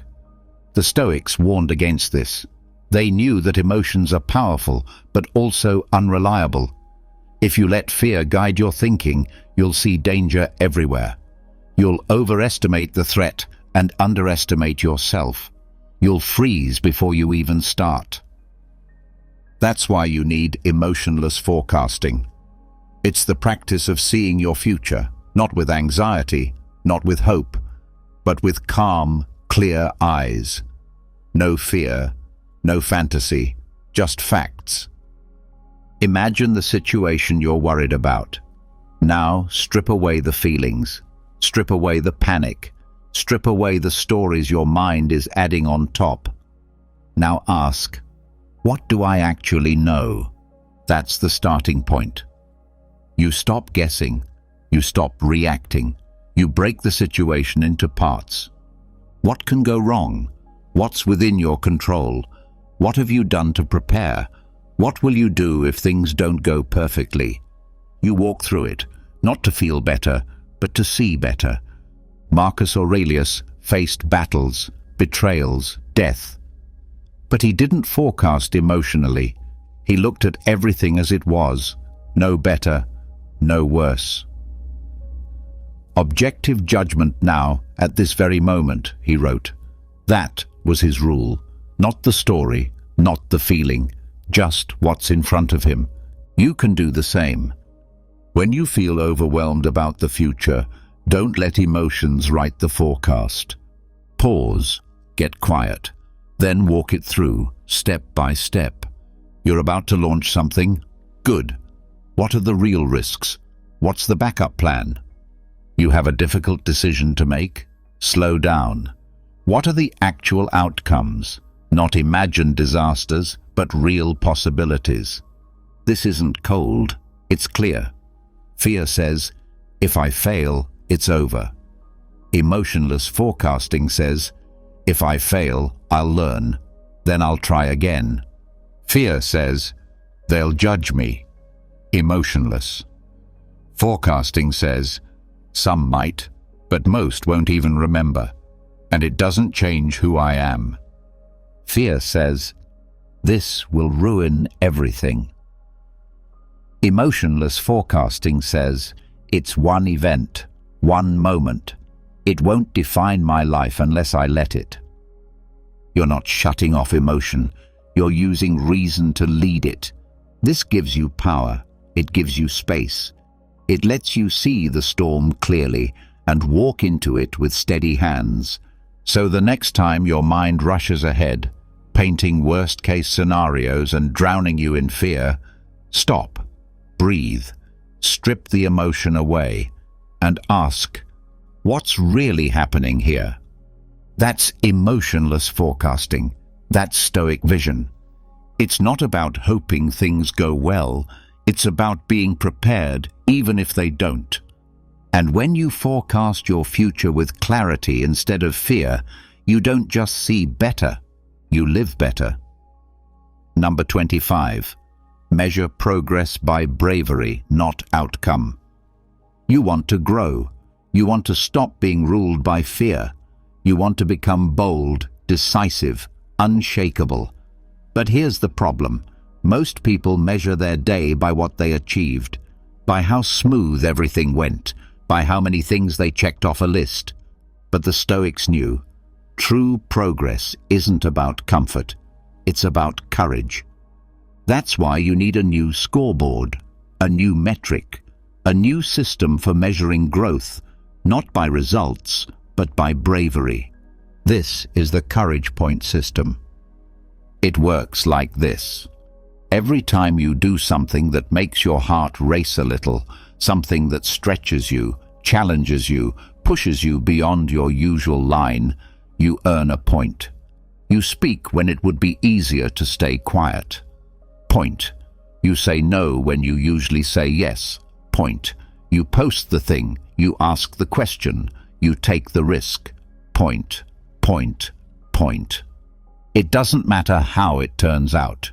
That's not the score you're tracking. You're not trying to look perfect. You're trying to get stronger. The courage point system shifts the focus. It teaches your brain that bravery is the win, that the act of facing fear, no matter how small, is progress in itself. Most people wait for results to feel proud. You don't. You collect courage. Marcus Aurelius never said, "Did I succeed today?" He asked, "Did I do what was right? Did I live with discipline and truth?" Those were his points. That was his measure. You must think the same way, because results lie. You can do everything right and still lose. You can play it safe and still get hurt. But courage? Courage never cheats you. Courage always builds something inside you, even if no one sees it, even if it doesn't work out. Start tracking it. Each day, aim for a number. 3 courage points. 5, 10. Make it a game. Make it a lifestyle. And don't wait for the big things. The small fears count too. Send the email, speak the truth, face the discomfort. Point, point, point. Soon your life starts to shift, not because it got easier, but because you got bolder.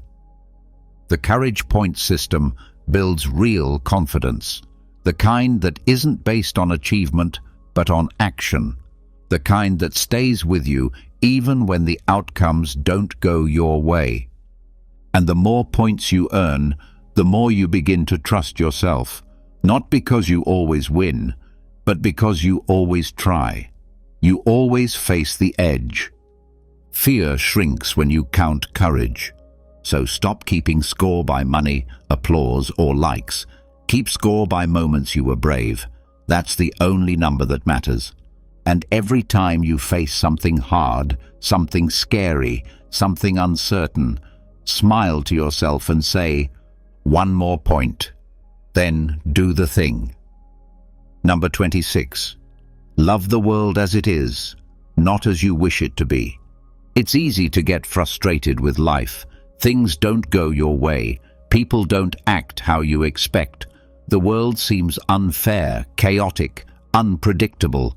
You feel like you're constantly swimming against the current, fighting reality, wishing things were different, better, more under your control. But the Stoics had a different approach, a radical one. They didn't just accept reality, they learned to love it. Not just amor fati, the love of fate, but something bigger, amor mundi, the love of the world. That means you don't just make peace with what happens, you actively choose to embrace it, all of it. The pain, the joy, the injustice, the setbacks.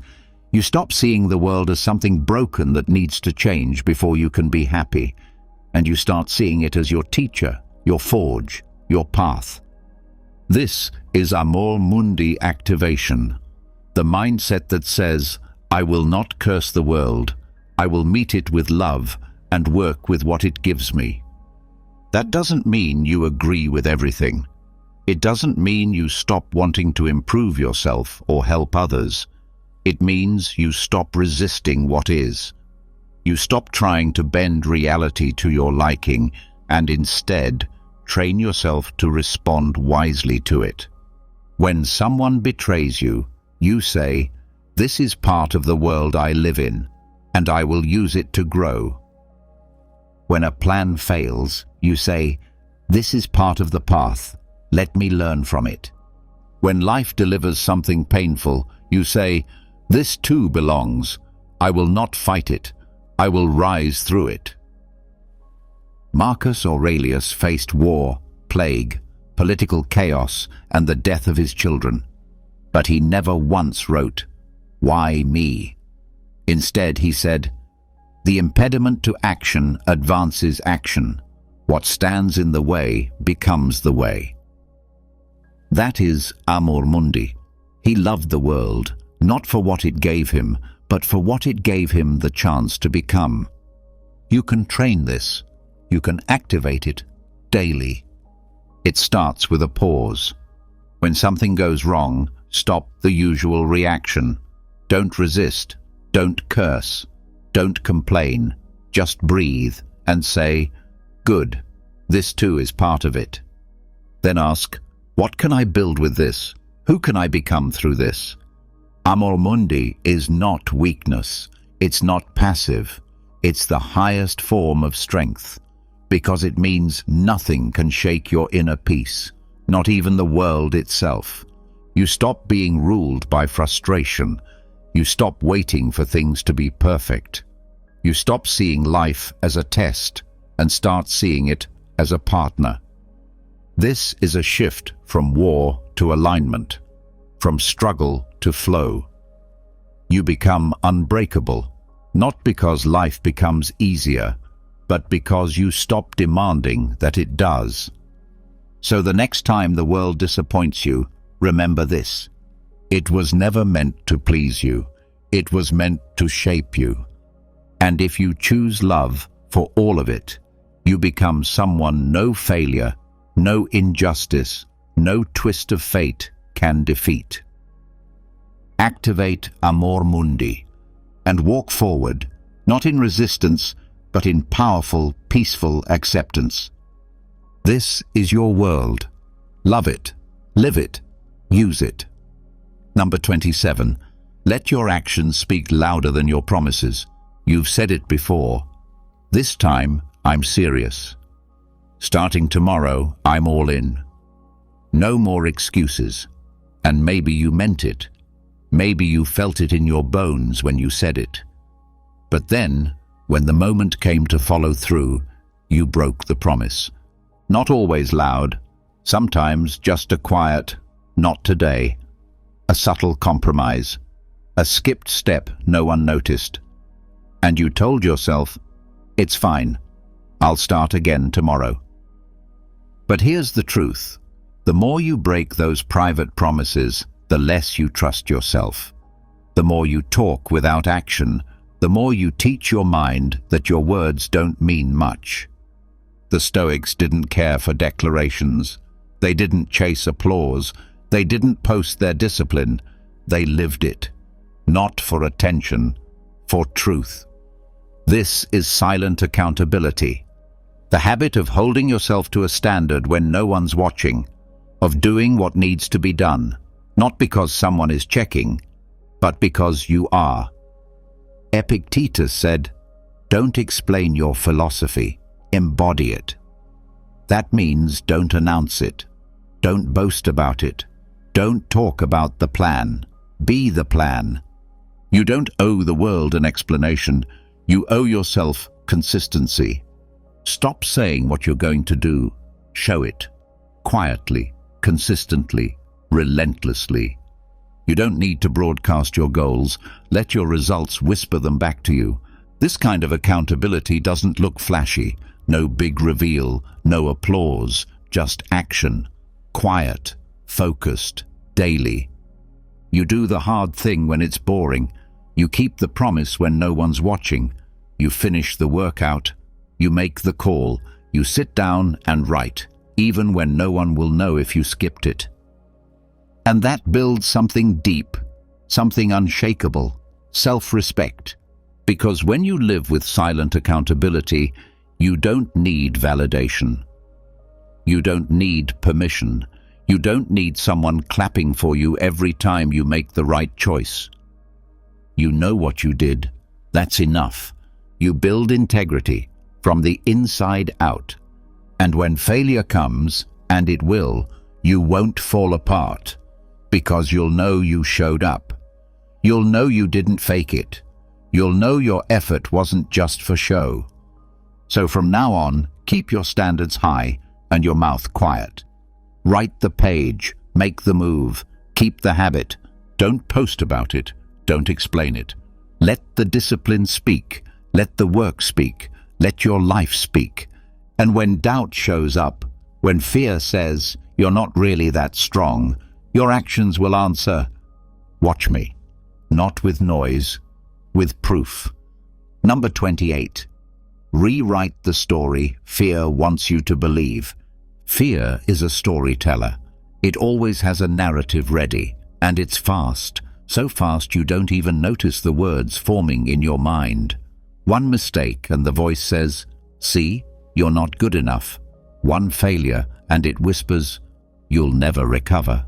One hard moment and it floods you with images of everything falling apart. That story becomes your reality, unless you stop it. The Stoics knew that most suffering comes not from what happens, but from the story we attach to it. Marcus Aurelius didn't just fight wars outside, he fought the stories inside his own mind. Every day, he sat with his journal and examined his thoughts. And when they didn't serve him, he rewrote them. That's what counter-narrative drafting is. You take the fear-based script your mind automatically gives you, and you write a new one, not blindly positive, not fake, but clear, rational, and grounded in truth. You become the author, not the audience. Here's how it works. The moment you catch a fear narrative playing in your mind, pause. Don't fight it. Don't push it down, just name it. I'm telling myself that this failure defines me. I'm telling myself that if this doesn't go well, I'll lose everything. I'm telling myself that one mistake means I'm not cut out for this. Then ask, is that really true? What would a calmer, wiser version of you say instead? Write it, speak it, live it. That's the counter-narrative. The fear says, you're too late. You say, I'm just getting started. I've learned more now than ever. The fear says, you're not ready. You say, no one ever is, but I'm willing. That's enough. The fear says, if you fail, everyone will see. You say, if I fail, I'll learn, and I'll keep going. You're not trying to erase the fear, you're disarming it. You're challenging it with reason, with perspective, with your own voice. This is Stoicism in action, not letting thoughts run wild, not letting your mind bully you with outdated scripts, but calmly, consistently rewriting the dialogue in your head. Fear wants to narrate your life, but you get the final edit. Make this a habit. When something goes wrong, draft the better version of the story. When you feel doubt, sit down and write what your future self would say. When the fear grows louder, match it, not with emotion, but with clarity. That's how you take back your mind. Because if you don't write the story, fear will. And its story always ends the same way, with you staying small. But your version? It ends with movement, with progress, with strength. So pick up the pen, draft the truth, and keep rewriting it until it becomes who you are. Number 29. Stop needing approval to keep going.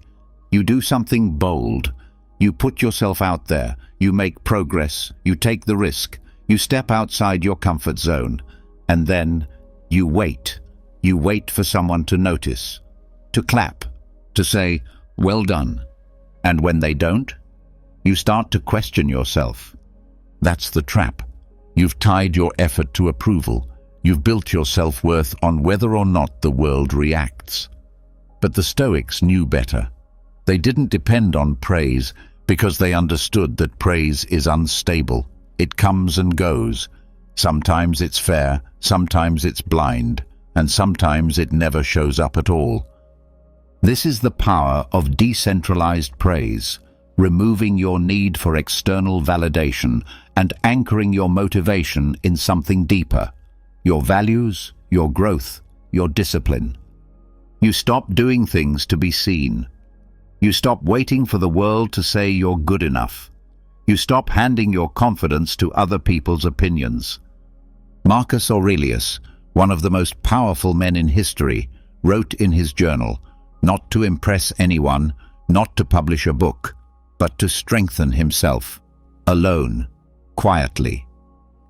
He didn't need applause. He needed alignment. You must learn to do the same. When you work, work from principle. When you speak, speak from clarity. When you build, build because it matters to you. If someone praises you, fine. If they don't, fine. That's not the reason you act. Praise is nice, but it's not necessary. When you need it, you become weak. You start performing instead of living. You start chasing trends instead of truth. You start hesitating every time you think the crowd won't clap. But when you decentralize praise, you become dangerous, in the best way. You do what's right, even if no one agrees. You keep going, even when no one sees. You show up again and again, not for recognition, but because you made a promise to yourself. And that promise means more than approval ever could.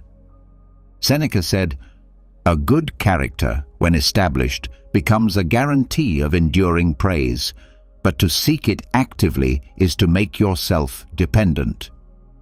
Dependent on mood, on feedback, on others.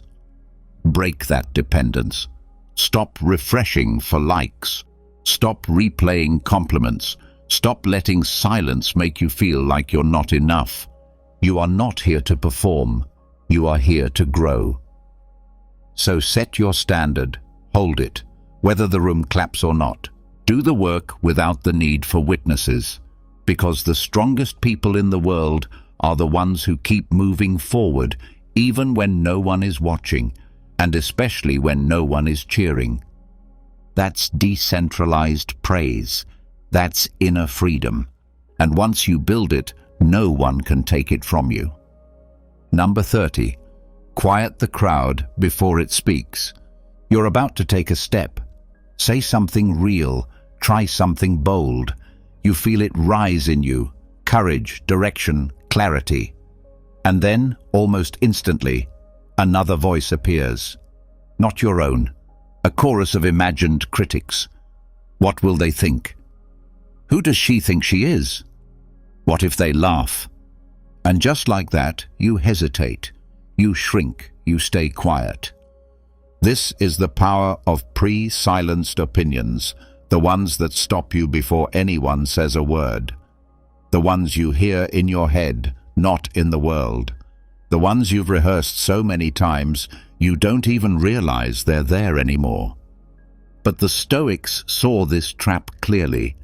They understood that most people don't live their lives. They live in reaction to other people's opinions, or worse, in reaction to the fear of opinions that haven't even been spoken yet. And that's what makes pre-silenced opinions so dangerous. They keep you locked up without ever putting you on trial. They make you feel judged before anyone's even watching. That's why you have to deal with them early, before they take root, before they shut you down. Marcus Aurelius would remind himself daily, "You're going to meet people today who are jealous, rude, arrogant, dishonest. Expect it." Why? Because once you expect the noise, it loses its power. You've already heard it. You've already prepared for it. It can't catch you off guard. You can do the same before you act, before you speak, before you step into the arena. Think, what am I afraid they'll say? Name it. Write it down. Say it out loud. Then answer it. They'll say I'm not qualified. Maybe, but I'm still willing to learn. They'll say I failed before. That's true, and I got back up. They'll think I'm trying too hard. Good, I am trying. You strip the shame from the thought. You cut the script before it starts. You stop waiting for the crowd to speak, and you speak first.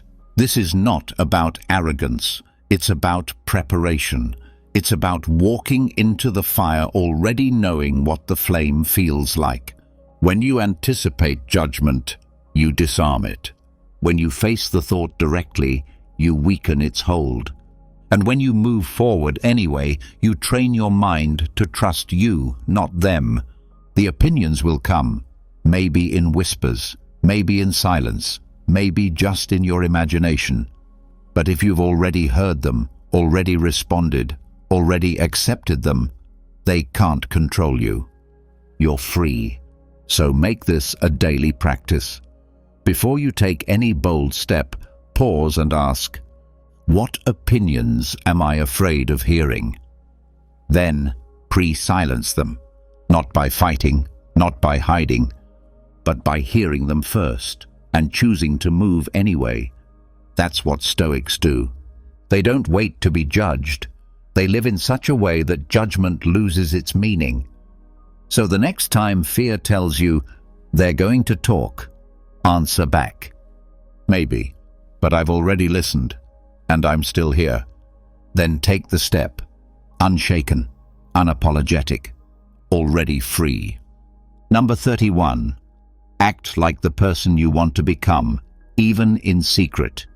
You want to be wiser, stronger, calmer under pressure, more grounded. But too often, you wait until people are watching to try. You wait until it matters, until the stakes are high, until the spotlight is on. And by then, it's too late. You haven't trained. You haven't practiced. You haven't become the person you needed to be when the moment arrived. That's why the Stoics trained in the shadows. They believed you must live the philosophy quietly, every day, especially when no one is watching. Not to look good, not to impress, but to become. This is the mindset of hidden sage role play. You act like the wisest version of yourself, even when no one sees it. You practice restraint in private. You speak with patience even if the conversation is small. You stay calm in small frustrations as if the whole world were watching. Not because you're pretending, but because this is how character is built. You don't wait to become the sage. You play the role, and through that role, you become. Marcus Aurelius reminded himself daily, waste no more time arguing what a good man should be. Be one. And not just in the public eye, in his journals, in his private thoughts, in the way he carried himself when no one would ever know. That's the test. Can you carry wisdom when there's no reward? Can you live with discipline when there's no audience? Can you walk like the Stoic you admire, even in silence? This is not about faking it. This is about forming it, about creating a mental mirror of the person you aspire to be and acting through that mirror until the gap between image and reality closes. You ask yourself, what would the Stoic do right now? And then you do it. You pause before reacting. You listen without interrupting. You choose simplicity when ego wants attention. You return to the present when your mind drifts to fear or fantasy. You're not waiting for a title. You're earning one, in secret. That's where the transformation happens. People look for mentors, heroes. But the real secret?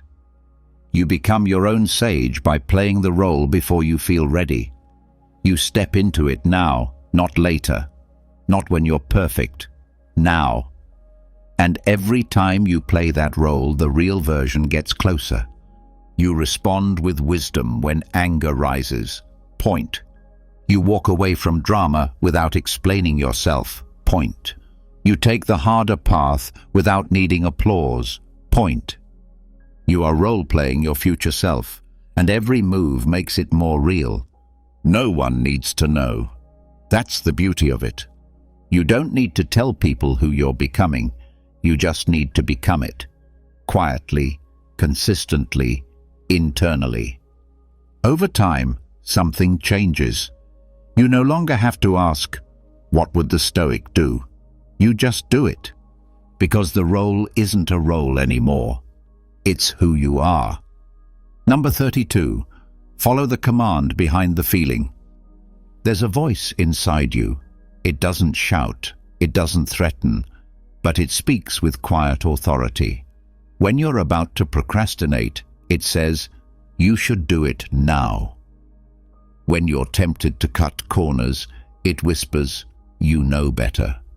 When you're hiding from discomfort, it calls out, this is the moment to lean in. You hear it, but do you obey? That voice is your inner commander, not driven by emotion, not pulled by impulse. It's the part of you that sees clearly, even when everything else feels foggy. The Stoics knew that this voice, the one behind your fear, behind your urges, behind your mood, must become your guide. That's the practice of meta-obedience. It means obeying the deeper command, even when it goes against how you feel.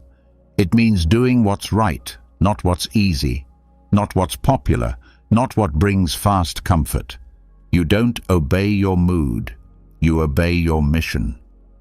Marcus Aurelius wrote to himself, at dawn, when you have trouble getting out of bed, tell yourself, I am rising to do the work of a human being. He was tired, he was tempted, but he didn't listen to the surface. He obeyed the signal underneath.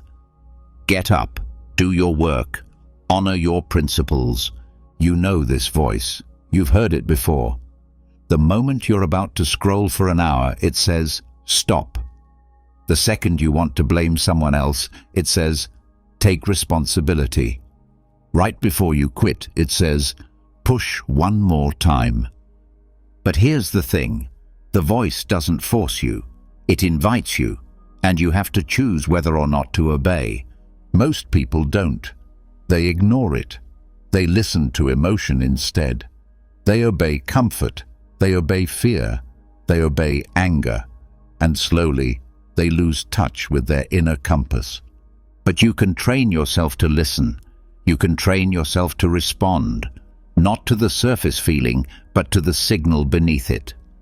That's meta-obedience. Discipline, not just in action, but in attention. You ask, what's the command beneath this emotion? When you're afraid, look deeper. The voice says, step forward anyway. When you're angry, pause. The voice says, respond, don't react. When you're tired, listen closer. The voice says, rest later, finish now. It's not about ignoring how you feel. It's about not serving it. It's about listening for something higher, something steady, something true. The more you train this, the faster you'll recognize the voice, the clearer the command becomes, the more powerful your response grows. Because now you're not reacting, you're choosing, you're not flailing, you're aligning, you're not controlled by life, you're guided by principle. This is how Stoics move, calm, grounded, clear. They don't obey moods, they obey meaning. So the next time you feel resistance or fear or anger, don't act right away. Stop, breathe, then ask, what's the deeper command here? And follow that. Obey your higher self, not once, not sometimes, every time. That's meta-obedience. And it's how you become unstoppable. Number 33. Break the illusion and reclaim the process. You've been taught that success is one big moment, a finish line, a title, a viral breakthrough, a number in the bank, and because of that, you chase it like it's a single destination, far away, difficult to reach, and guarded by fear, comparison, and pressure. But the Stoics would shake their heads at that. Because that version of success, it's an illusion. It's vague. It's external. And worst of all, it's paralyzing. When you make success one massive, shiny event, every step you take feels small and meaningless in comparison, and slowly you stop moving altogether. That's why you need to practice deconstructed success. Take the big idea of making it and break it down. Smash it into pieces. Turn it from one distant mountain into 100 stones you can walk on every day. Because success isn't one thing. It's many small things, done again and again, with clarity, intention, and patience. It's not the published book. It's the act of writing when you don't feel like it. It's not the million-dollar idea. It's showing up when no one's paying attention. It's not the transformation. It's the daily choice not to quit.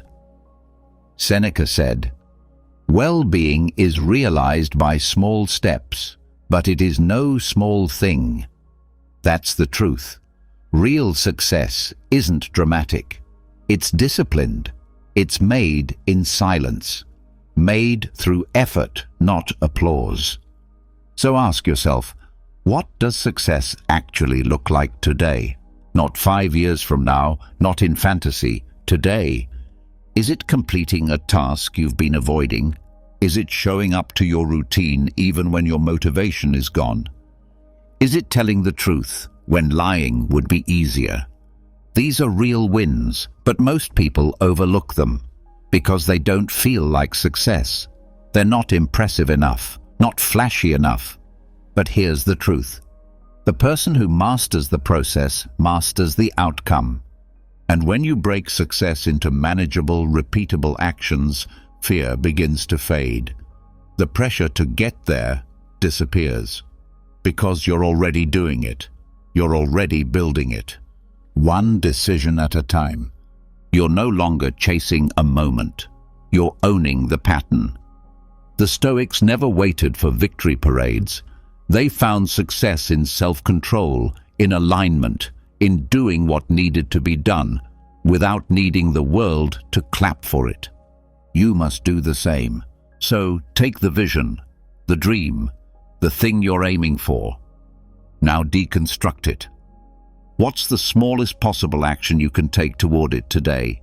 Do it. That's success. Do it again tomorrow. That's momentum. Keep doing it without needing drama, and one day you'll look up and realize you've already become the person you were trying to reach. Because success is not one big move.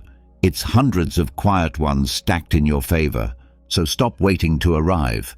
Build it, break it down, and walk it daily. That's how you win, with clarity, with discipline, with deconstructed success. Number 34. Learn just as much from those who fell short. When we think of Stoicism, we often picture the greats: Marcus Aurelius, Epictetus, Seneca, calm, wise, unshakable. We hold them up as ideals. And yes, they were powerful thinkers. But here's what most people miss. Even they struggled. Even they failed. Even they didn't always live up to their own principles. And many others, philosophers, kings, soldiers, leaders, claimed to follow Stoicism, yet broke down under pressure, gave in to emotion, chose ego over wisdom, power over principle. They weren't evil, they were human, and that's exactly why they're worth studying. This is the practice of studying failed Stoics, not to judge, but to learn, not to point fingers, but to see where you might be slipping in the same way. Because if you only study the success stories, you get a false idea that Stoicism means perfection, that a Stoic never breaks, never reacts, never fails. But the truth is, Stoicism is about the struggle. It's about the fight to stay grounded in a chaotic world. And part of that fight is looking honestly at those who lost the battle, so you don't repeat their mistakes. Take Seneca, a brilliant philosopher, but also wildly rich, connected to a brutal emperor and accused of moral compromise. Did he live up to everything he taught? Maybe not. But his contradictions teach us something. Knowledge isn't enough. Wisdom must be lived, not just written. Or Marcus Aurelius, deeply reflective, humble on the page. But during his reign, he made questionable decisions. He appointed his son, Commodus, who turned out to be cruel and destructive. Even the most disciplined Stoic couldn't fully escape bias, family loyalty, or flawed judgment. And what about us? We quote Stoic lines, we nod in agreement, but then we snap at a small inconvenience. We scroll instead of act. We react instead of reflect. That's why studying failed Stoics is so important. They remind you, knowing the path is not the same as walking it. They remind you that reading meditations is not the point. Living it is.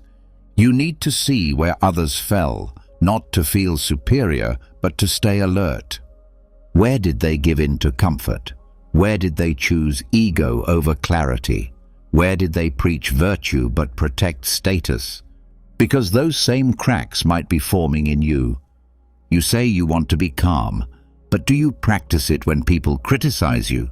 You say you value self-control, but how often do you trade it for quick pleasure? You say you're guided by reason, but how often does emotion make your choices? The failed Stoics show us where the theory broke down, where pressure exposed the truth. And that's the gift. They make the philosophy real. They make the stakes clear. This isn't about worshipping icons, it's about learning from the whole story, success and failure, strength and weakness. And most of all, it's about staying humble. Because the moment you think, I've got this Stoicism thing figured out, you've already lost the edge. The goal isn't to become perfect. The goal is to become aware, to be honest, to notice when you're drifting, to pull yourself back. So yes, study the wise words, but also study the weak moments. Study the Stoics who fell short, and let their mistakes sharpen your discipline. Let their flaws humble your ego. Let their humanity remind you, the real test is how you live under pressure. That's where the philosophy either stands or breaks. Number 35. Rise above the limits you've been taught to accept. You've been told you're only human, that it's natural to give in, that it's normal to break down, that you're wired to be emotional, to be reactive, to seek comfort. And slowly, whether you noticed or not, you started building your identity around that idea, around weakness disguised as self-acceptance, around limits disguised as realism. But the Stoics didn't think that way. They believed you could rise above. They believed that even though you're born into a human body, with impulses, urges, fears, you weren't meant to be ruled by them. You were meant to transcend them. This is what it means to transcend the human frame. Not to become superhuman, but to stop letting the lower nature define your choices. You feel anger, yes, but you don't act in anger. You feel fear, yes, but you don't let it decide for you. You feel the pull of distraction, ego, envy, but you stay centered, still, disciplined. Why? Because you are not just flesh and emotion. You have reason, you have principles, you have choice. Epictetus said, "You are a little soul carrying around a corpse." That wasn't morbid. It was a reminder. Don't live like you are only the body. Don't let urges be your master.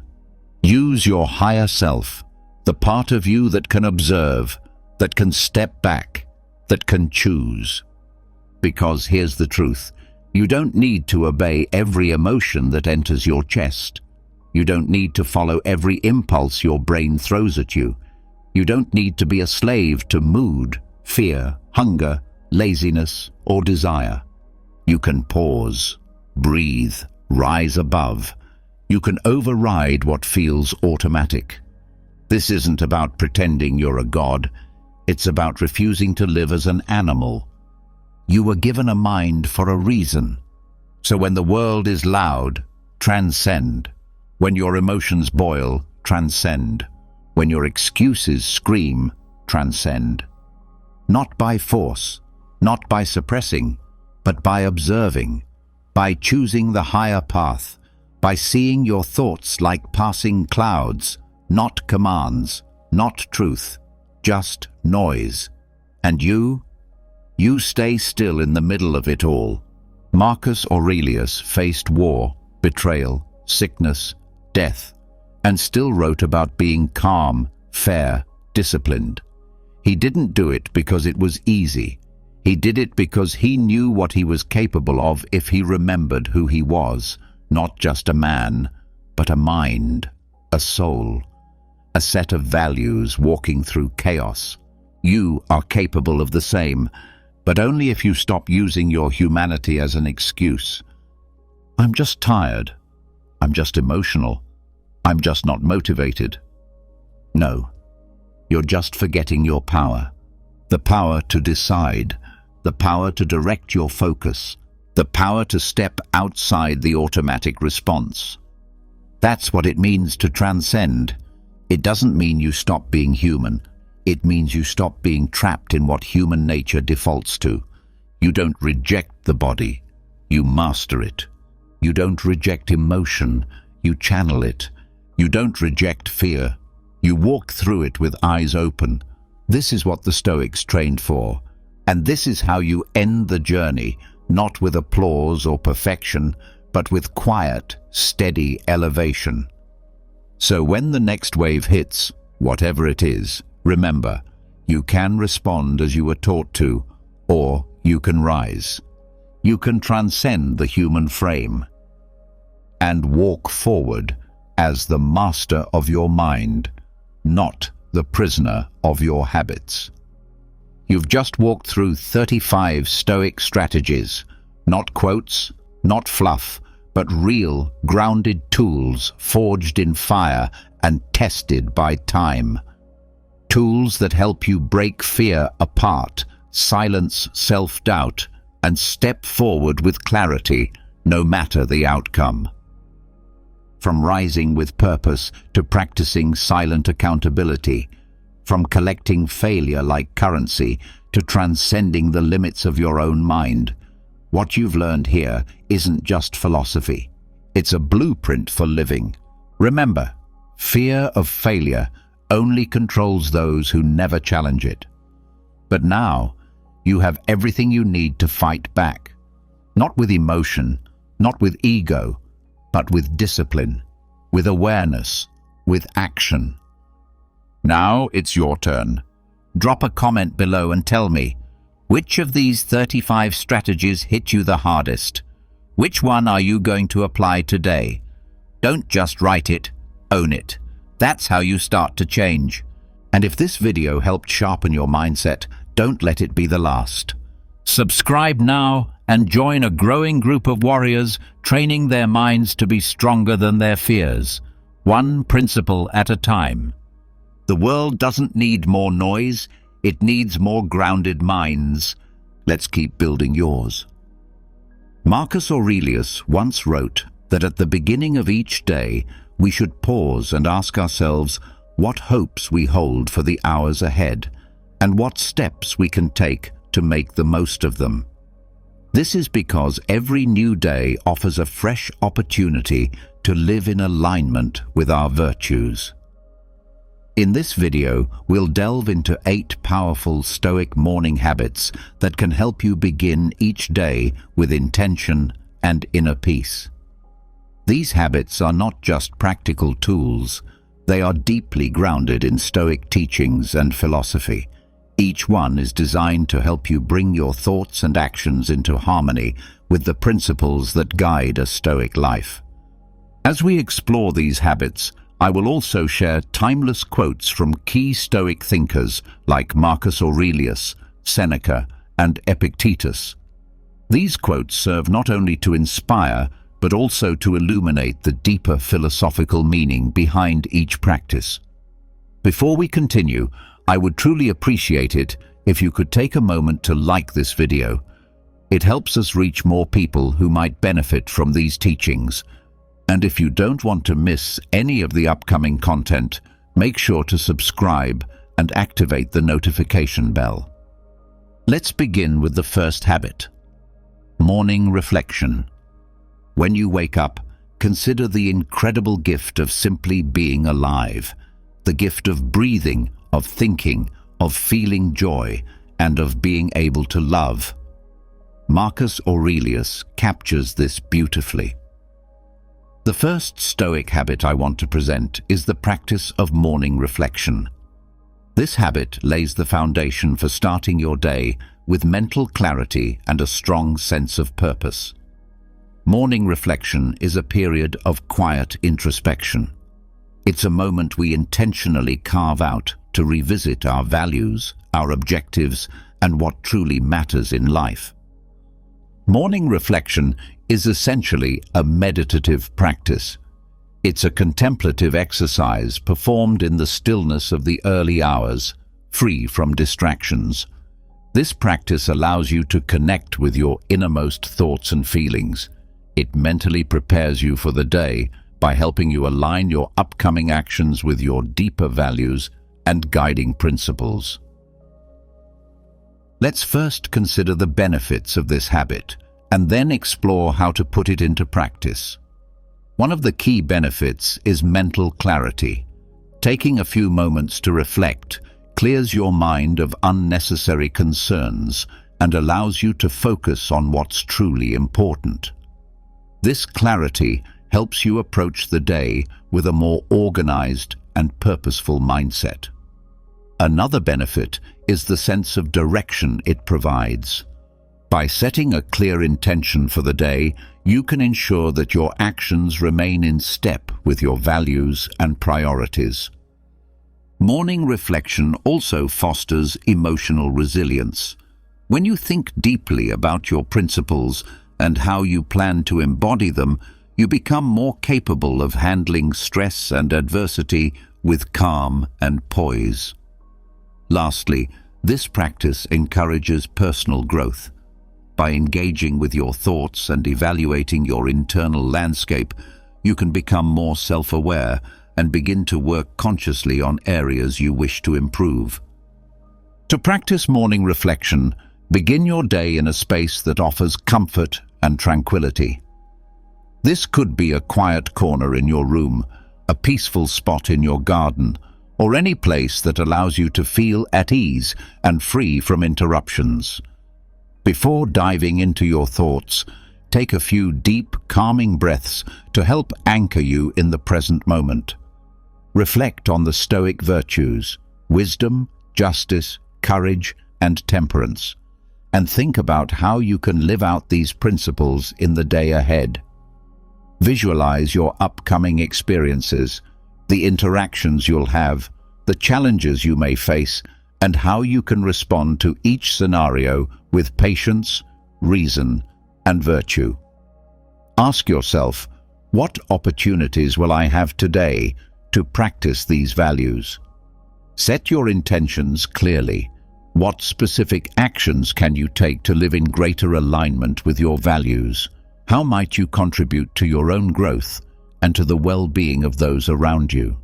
To inspire your practice, consider this quote from Marcus Aurelius. Perfect tranquility consists in the good ordering of the mind, the realm within your own control. In essence, morning reflection is a transformative Stoic habit that prepares you to face the day with mental clarity and a peaceful heart.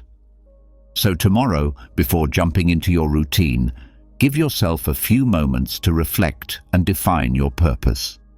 You might be surprised at how this simple ritual can profoundly improve your day. Let's now move on to the second Stoic morning habit, gratitude. There's a quiet joy in reflecting on the blessings we already possess, the gifts, both great and small, that enrich our lives. The second habit I want to share is the practice of gratitude. In Stoic thought, gratitude holds a central place because it shifts our focus away from what we lack and helps us recognize the value of what we already have. It nurtures a sense of abundance and deep contentment. Practicing gratitude means consciously recognizing and appreciating the good in our lives. It is a deliberate effort to turn our attention to the positive aspects, whether they are everyday pleasures or major accomplishments. For the Stoics, expressing gratitude is also a reminder of life's fleeting nature and the importance of cherishing each moment while we have it. The benefits of this habit are profound. First, it enhances emotional well-being. A grateful mindset is closely associated with increased happiness and reduced stress, as it helps us focus on the good rather than dwelling on the negative. Second, gratitude strengthens our relationships. When we express appreciation for others, it deepens our connections and shows that we value their presence in our lives. Third, gratitude builds resilience.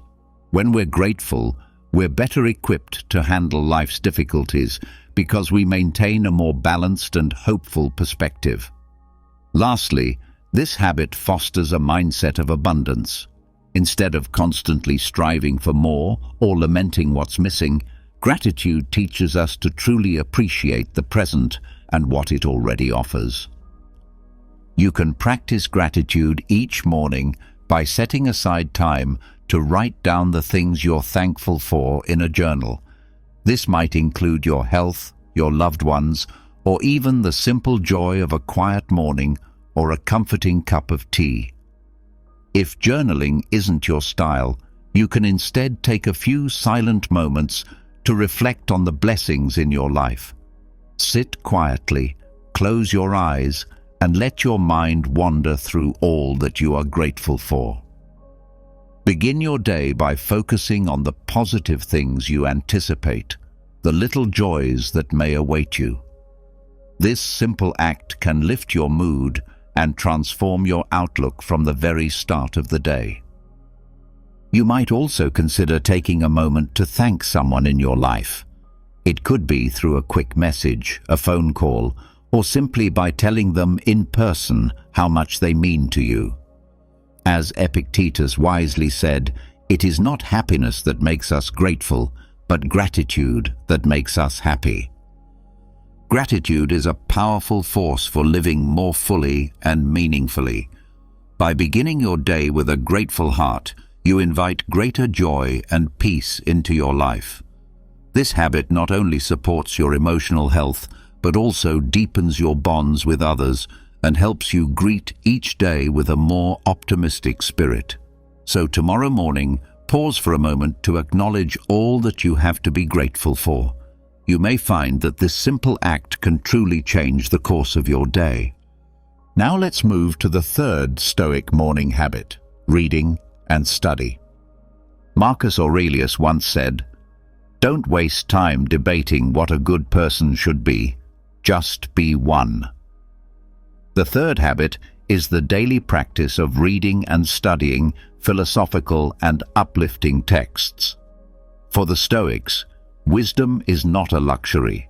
It is essential to living a virtuous life. Taking time each morning to read and reflect on meaningful ideas not only inspires us, but equips us with the mental tools needed to confront life's challenges with courage and clarity.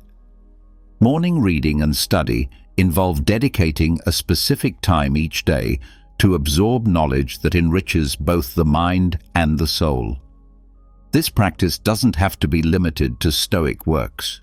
Any material that encourages you to think deeply, question assumptions, and grow intellectually can serve this purpose. Whether it's passages from Marcus Aurelius's Meditations, letters from Seneca, or reflections from Epictetus, these texts offer profound guidance that remains relevant to modern life. To engage with this habit effectively, begin by selecting texts that resonate with you, words that challenge you, comfort you, or inspire you to live more wisely. Carve out a consistent period each morning for this practice. It doesn't have to be long. Even 10 minutes of focused reading can set the tone for the rest of your day. Let this quiet time become a sanctuary for thought, where you nourish your mind and prepare your spirit. Through regular study, you'll find that your thoughts become clearer, your values more grounded, and your responses to life's difficulties more composed. It's not about how much you read, but how deeply you engage with the ideas and how sincerely you strive to apply them in your daily life. The words of these ancient philosophers are more than historical curiosities. They are living wisdom, ready to help us navigate our modern world with integrity, strength, and serenity. By making reading and reflection part of your morning ritual, you open your mind to growth and cultivate the kind of wisdom that endures. What truly matters is not just the act of reading, but what you do with it afterward. Take the time to genuinely reflect on what you've read. Don't simply absorb the words, engage with them. Ask yourself meaningful questions. How do these ideas apply to your own life? What lessons can you extract from them, and how can you begin to implement them today? It's important to capture your insights. Keep a journal where you can write down your thoughts and reflections based on what you've read. This journaling process will not only help you internalize the teachings, but will also serve as a reminder of the core messages and principles you've encountered. Now let's consider the benefits of engaging in morning reading and study. First, it broadens your intellectual horizons. Reading philosophical or uplifting material stretches the mind, introduces new ideas, and offers various perspectives that enrich your understanding. Reflecting deeply on Stoic teachings nurtures wisdom and builds a deeper awareness of what it means to live a life rooted in virtue. Second, it contributes significantly to the development of character. The principles and insights you encounter through this practice gradually shape your inner values and help align your behavior with them. Third, it serves as a form of preparation. This daily ritual grounds you, giving you a solid mental and emotional foundation from which to meet whatever the day brings. It fosters a sense of calm and clarity that acts as a shield against life's inevitable turbulence. As Epictetus wisely stated, the soul becomes what you feed it. Nourish it with something noble and enriching. Reading and studying in the morning can be a transformative practice that sharpens your mind and elevates your spirit. Starting your day with wisdom equips you to step into the world with clarity, confidence, and purpose. This simple yet powerful habit not only expands your intellect, but also strengthens your character and inspires you to live with greater intention. So, tomorrow morning, give yourself the gift of a few quiet moments to read and reflect. You may be surprised by how profoundly this simple ritual can impact your life. Now let's move on to the fourth habit, meditation. Epictetus once advised, first tell yourself who you want to be and then act accordingly. This captures the essence of Stoic meditation, a practice rooted not in emptying the mind, but in actively examining your inner life. Stoic meditation is about reflecting deeply on your actions, emotions, and principles. It is a time for mental focus and spiritual preparation before you face the day ahead. So, what does this form of meditation look like? It's a practice of introspection and evaluation. It invites you to think about how well you are living in alignment with your values. You take a few moments to ask yourself whether your thoughts, behaviors, and decisions reflect the Stoic principles you aspire to embody. This reflective space allows you to strengthen your self-awareness and build the emotional resilience needed to face life's unpredictability with composure. To practice morning meditation, find a quiet and comfortable place, maybe a chair, a mat on the floor, or wherever you feel most at ease. Begin by taking deep, steady breaths to calm your nervous system. Inhale slowly through your nose, then exhale gently through your mouth.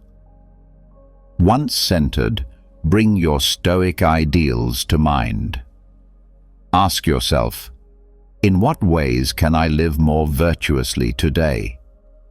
What challenges might arise, and how can I meet them with wisdom and composure? Think back on the day before. Were there moments you could have handled differently? Where can you grow or improve today? This is a sacred time to be honest with yourself. You might also visualize your upcoming day. Imagine navigating challenges with serenity, making wise choices, and staying grounded in your principles. End your meditation with a moment of gratitude. Reflect on the good in your life, however small, and allow that gratitude to warm your heart and shift your focus to abundance rather than lack. There are many benefits to this practice. Meditation brings clarity of thought, helping you filter out distractions and center your attention on what truly matters. It also enhances emotional intelligence by allowing you to process your feelings and respond to stress with greater poise. This deepening of self-knowledge gives you insights into your strengths and areas for improvement, creating space for personal evolution. Furthermore, morning meditation helps you mentally prepare for the day. When you anticipate challenges and mentally rehearse how to meet them with calm and virtue, you're less likely to be thrown off by surprise or emotion. As one inspirational thought reminds us, true improvement begins with self-awareness, and meditation is a powerful tool for fostering that awareness. It's a transformative discipline that sets the tone for a more peaceful, intentional life.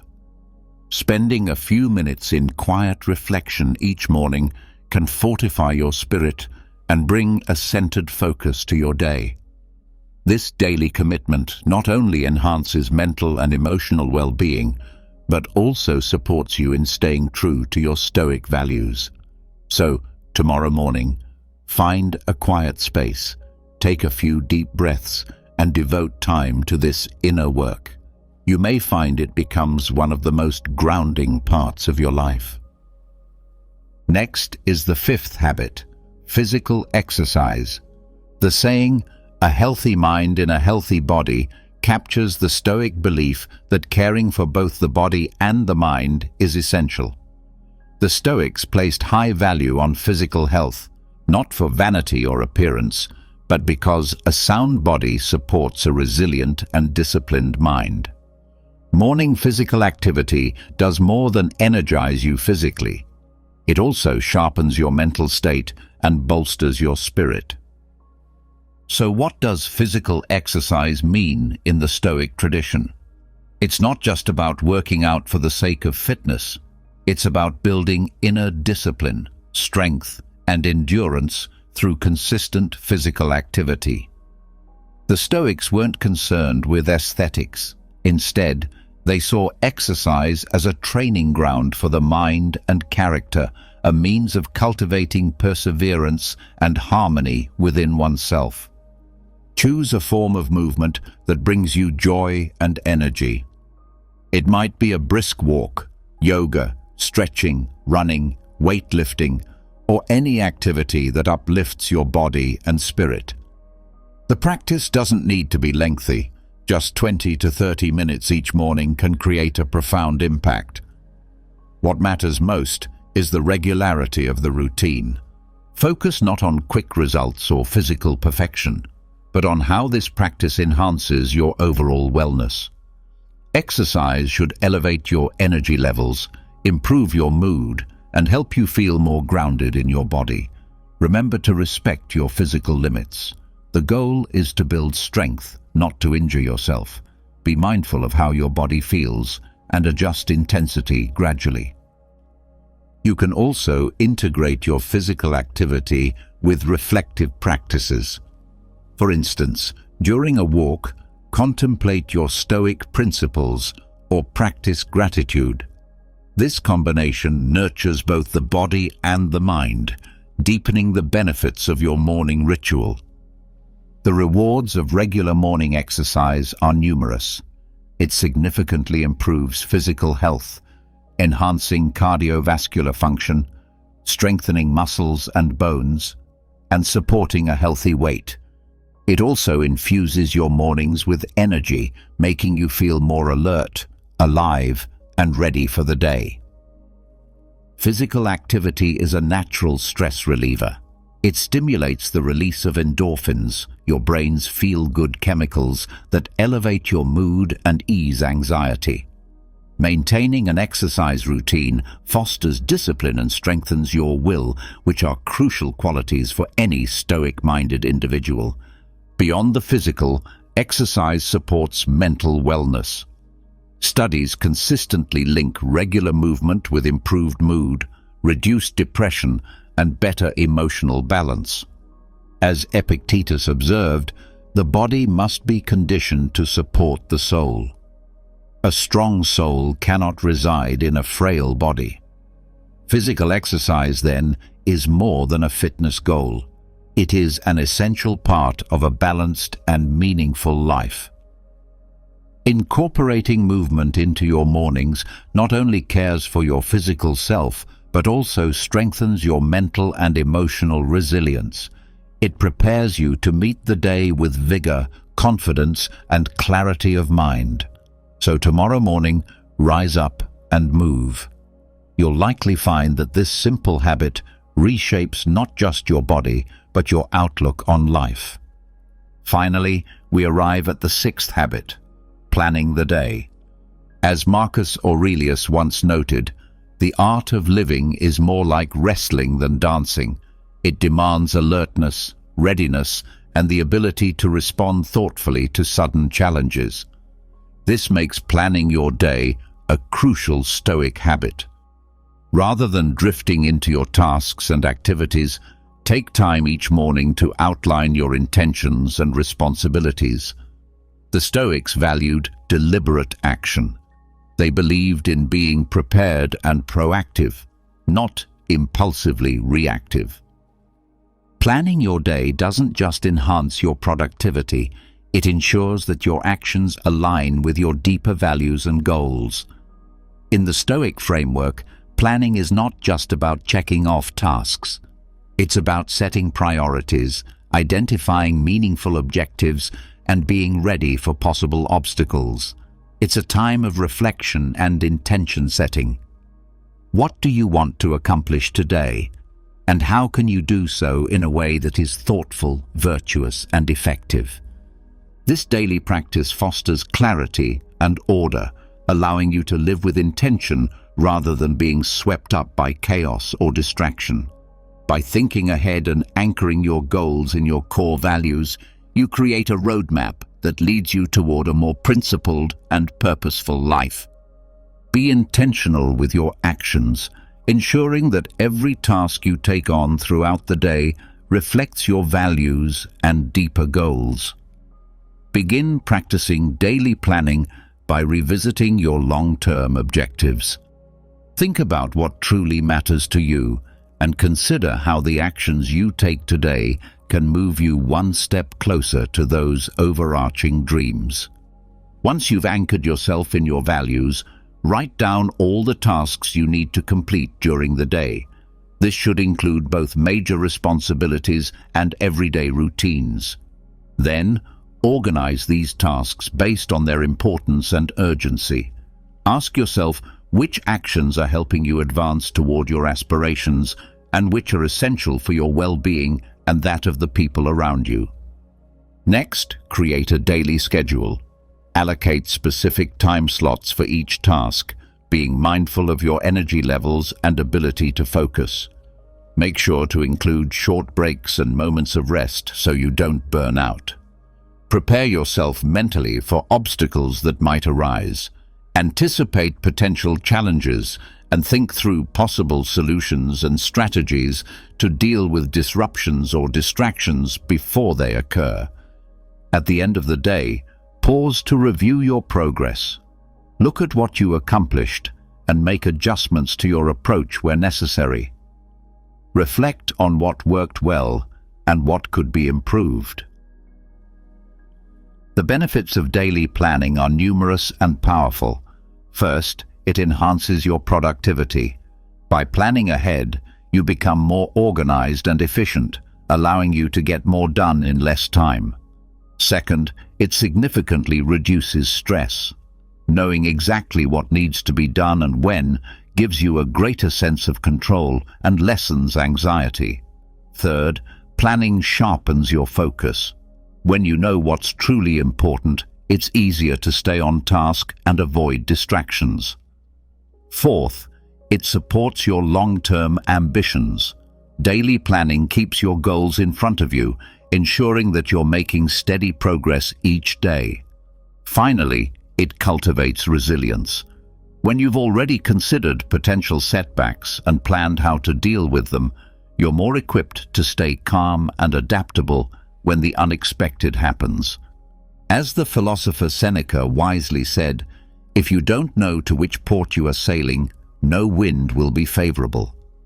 Planning your day is a transformative habit that brings clarity, direction, and purpose to your life. When you take time each morning to set your priorities and structure your time, you align your actions with your values and intentions. This habit not only improves how much you get done, but it also deepens your ability to live a more intentional, meaningful life. So, tomorrow morning, give yourself the gift of planning your day and observe how it begins to reshape your experience of life. Another foundational habit is establishing a connection with nature. Marcus Aurelius once reflected that the happiness of your life depends on the quality of your thoughts. So strive to keep your mind aligned with nature and free from anything that strays from virtue. This seventh Stoic morning habit involves reconnecting with the natural world. The Stoics held nature in high regard, believing that living in harmony with it was key to cultivating peace and wisdom. Spending time in nature every morning can instill a sense of calm, renew your spirit, and remind you of the beauty and order that exists all around you. In the Stoic perspective, nature serves as a guide and a mirror. It teaches us about simplicity, resilience, and balance. By immersing ourselves in the natural world, we observe timeless patterns and principles that can bring clarity and wisdom to our daily lives. To begin this practice, dedicate a few minutes each morning to being outside. Whether it's in your garden, a nearby park, or simply on your balcony, take time to truly notice the world around you. Look at the trees, listen to the birds, feel the morning breeze against your skin. This intentional act of observation anchors you in the present moment and aligns you with the rhythms of life. Use this opportunity to practice deep breathing. Inhale the fresh air, let it fill you with calm and energy, and exhale any tension. Consider the silent lessons offered by nature, how plants grow slowly and steadily, how animals move in harmony with their environment. Reflect on how you might bring some of that same grace and resilience into your own way of living. If possible, combine this moment of nature connection with physical activity. A walk, a light jog, or even gentle yoga practiced outdoors can help you benefit physically while nurturing your inner stillness. The rewards of connecting with nature in the morning are profound. Being in natural surroundings soothes the nervous system, easing stress and anxiety and promoting inner peace. The sights and sounds of nature clear your mind and boost both focus and creativity. Breathing clean air and moving your body outdoors infuse you with vitality and prepare you to meet the day with clarity and energy. Observing nature roots you in the present, enhancing your mindfulness and deepening your sense of gratitude. The eighth and final Stoic morning habit is the deliberate practice of resilience. True contentment, according to Stoicism, comes from cultivating resilience, learning to embrace the present without being enslaved by fears of the future. Resilience is about building the inner strength to bounce back from challenges and adapt to change.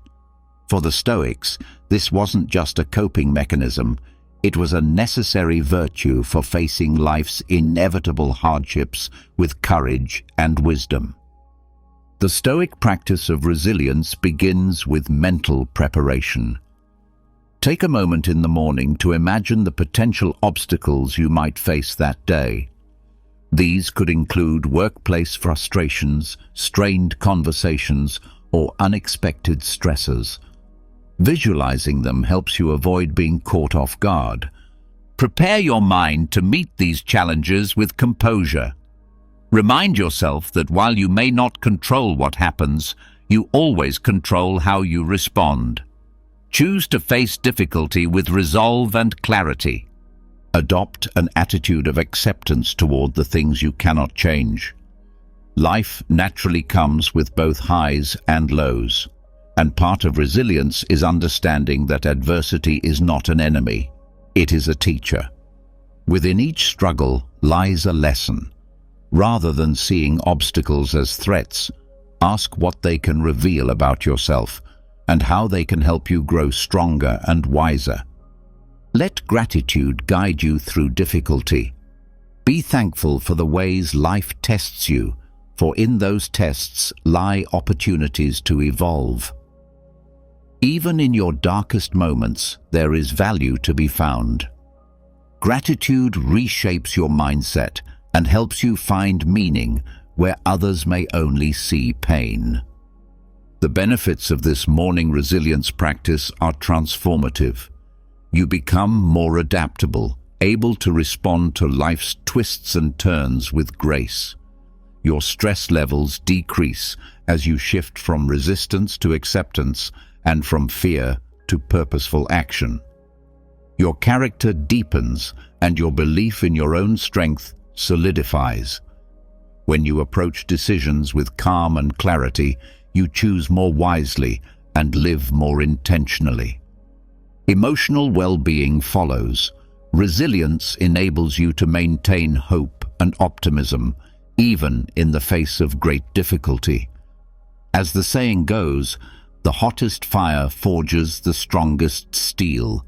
The more we endure, the stronger we become.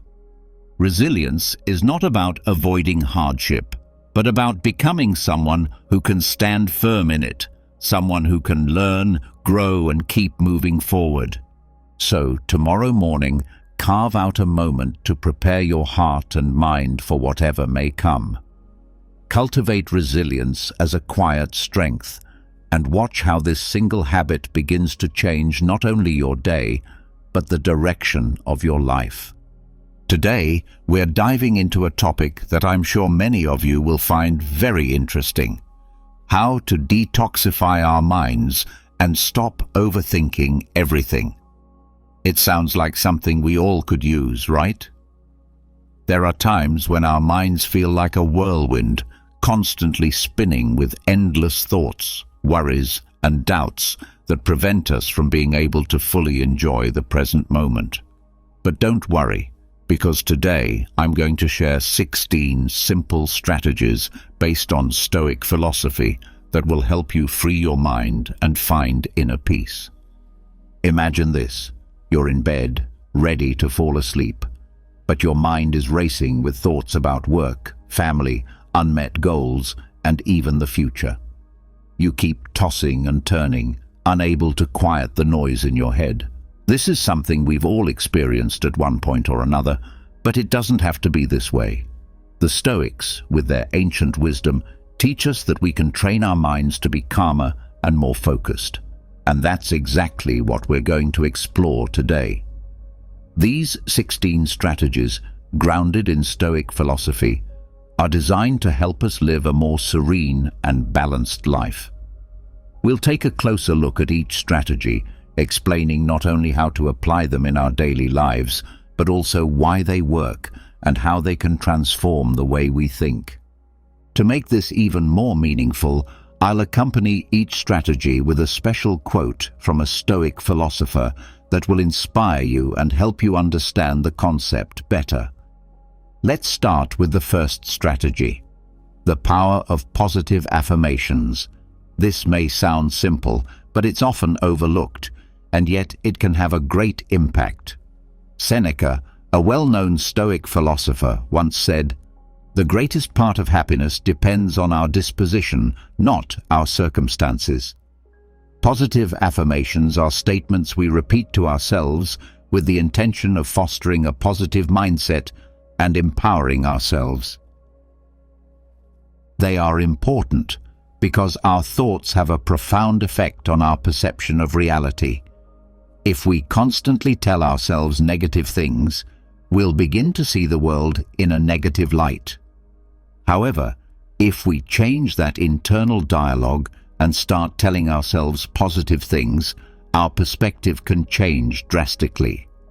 For example, imagine waking up in the morning and the first thought you have is, "Today is going to be a difficult day." That thought will likely influence how you approach the rest of your day. But if instead you tell yourself, "Today I have the opportunity to do amazing things," that affirmation can motivate you and set a more positive tone for your day. Positive affirmations work because they help us reprogram our minds, shifting our focus toward achievement rather than fear. This reduces anxiety and rumination, helping us stay focused on constructive thoughts. I encourage you to start using positive affirmations in your life. Identify areas where you feel insecure or negative and create affirmations that counteract those thoughts. For instance, if you're worried about not being good enough at your job, you might say, "I am capable and confident in my skills." Repeat these affirmations daily, especially in moments of doubt or stress.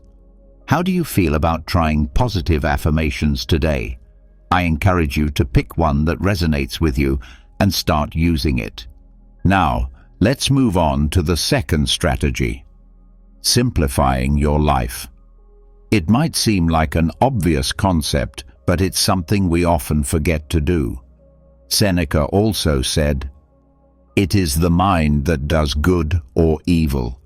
It is the mind that makes us unhappy or happy, rich or poor." In our modern world, we are surrounded by complexity. We have too many possessions, too many tasks, and too many worries, all of which contribute to an overloaded mind. Simplifying our lives means reducing excess in all its forms, whether it's material things, commitments, or even unnecessary thoughts. Take a moment to think about your home. How many things do you own that you don't really need? Each additional object is a mental burden. The same principle applies to our daily activities. Sometimes we commit to too many things, leaving us feeling overwhelmed. By simplifying, we create more space in our lives and in our minds. This is effective because eliminating unnecessary distractions reduces the number of things we need to think about. The fewer things we have to worry about, the fewer decisions we need to make, and the less mental clutter we have to manage. This opens up more time and energy to focus on what truly matters. Start by decluttering your environment. Get rid of things that you don't need or that don't bring you joy. Then take a look at your commitments and see if there's anything you can simplify or delegate. Lastly, try simplifying your thoughts by practicing mindfulness and focusing on the present moment. This will help reduce mental clutter and bring a sense of calm to your life. Let's move on to the third strategy: limiting the information you consume. In today's digital age, we are constantly bombarded with information. While some of it is valuable, much of it is not. This constant influx of information can overwhelm our minds and prevent us from being present. By limiting the amount of information we take in, we can reduce unnecessary distractions and maintain better focus. This approach can be particularly challenging in today's digital age, but it is crucial for our mental well-being. As Marcus Aurelius wisely stated, "The happiness of your life depends on the quality of your thoughts." Our thoughts are deeply influenced by the information we take in, and in a world flooded with constant streams of news, social media, emails, and messages, it's easy to feel overwhelmed.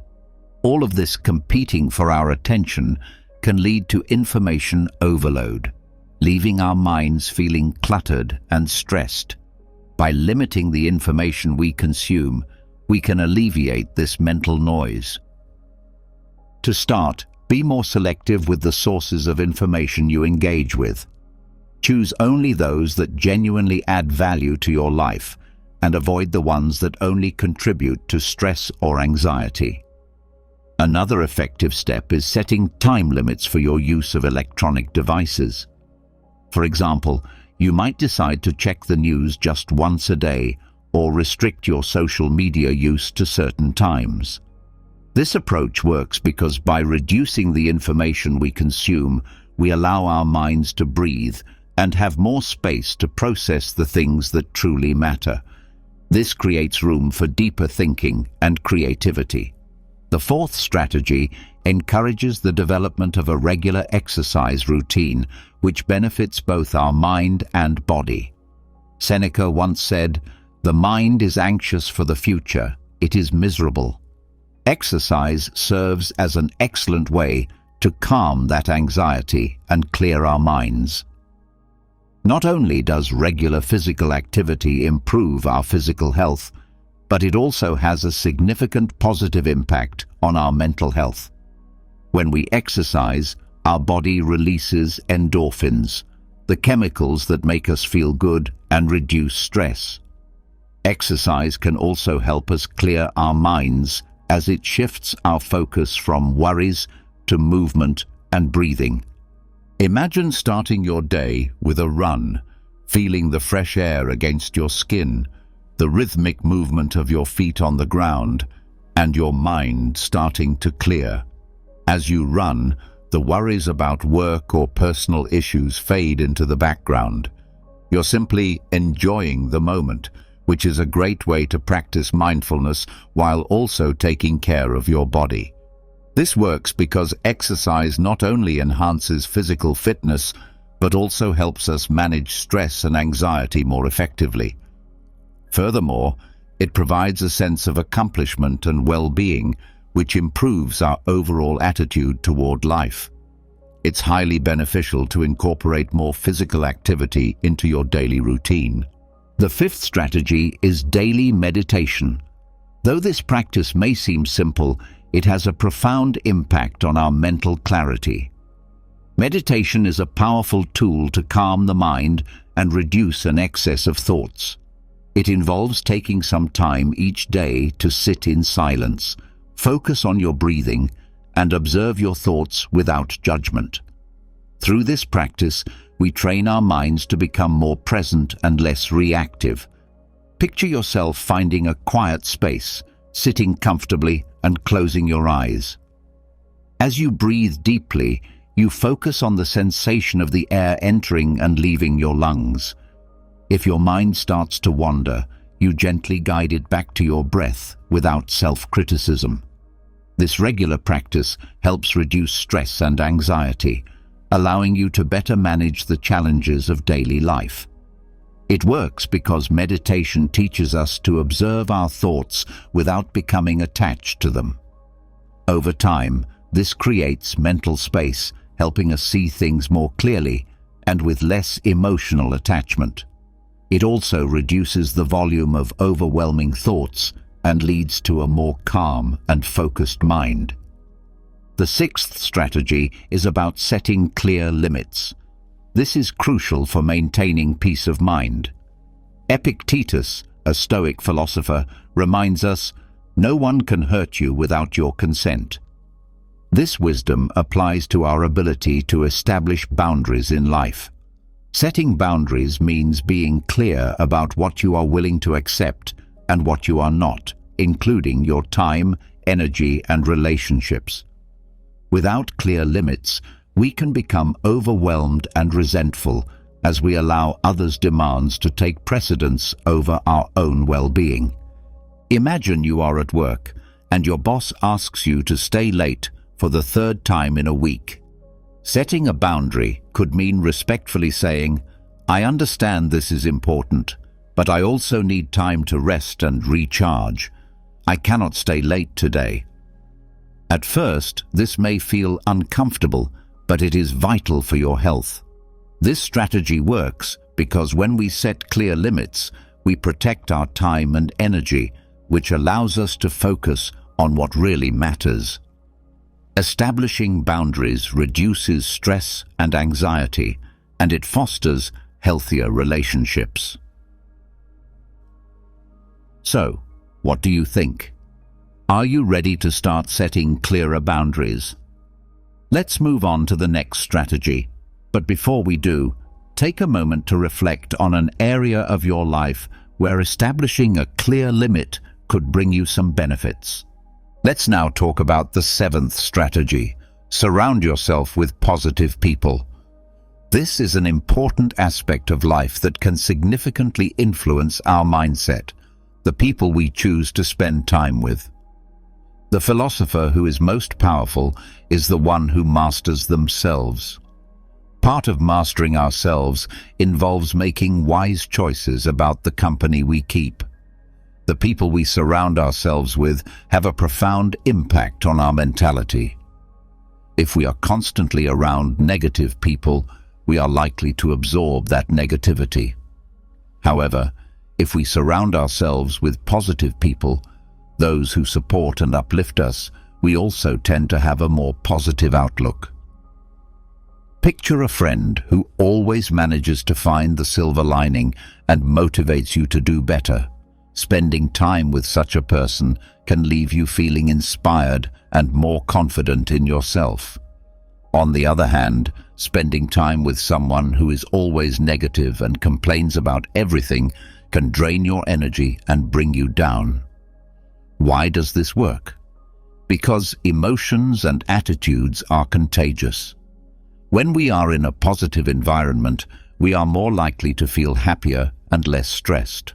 Of course, this doesn't mean we should avoid people who are going through tough times, but we need to be mindful of how their energy impacts us and make an effort to surround ourselves with those who uplift us. Now, let's talk about the eighth strategy. Accept impermanence. This is a key aspect of Stoic philosophy that is essential for peace of mind. Marcus Aurelius once said, "Observe how many waves of change have passed over you, and you will understand that things which change constantly should not be feared." To accept impermanence is to acknowledge that everything in life, including situations, emotions, and even ourselves, is in a state of constant change. This realization can help alleviate much of our stress and anxiety because it frees us from the illusion that things must remain the same to be good. Imagine facing a challenge in your life that causes you significant stress. Understanding the impermanence of this situation helps you realize that it won't last forever. Everything, both good and bad, eventually changes. By internalizing this truth, you learn not to hold on too tightly to anything, which can bring a great sense of peace. Why does this work? Because when we accept that things change, we become more flexible and resilient. Instead of fighting change, we embrace it and adapt, which reduces unnecessary thoughts and worries as we stop trying to control what is beyond our control. The ninth strategy is to spend time on your hobbies. This is something we often overlook in the hustle and bustle of everyday life. Epictetus reminds us that leisure, when combined with meaningful activities, is essential for a fulfilled life. Our hobbies are the activities we are passionate about and that bring us joy. When we dedicate time to these hobbies, we allow ourselves a break from our daily worries and focus on something that makes us happy. This is not just a mental break, but it can also become a source of inspiration and creativity. Imagine you enjoy painting. If you set aside an hour a day for painting, it can be a wonderful way to clear your mind, express your emotions, and reconnect with yourself. It's not about being the best at your hobby. It's about enjoying the process and allowing yourself that time for self-care. Why does this work?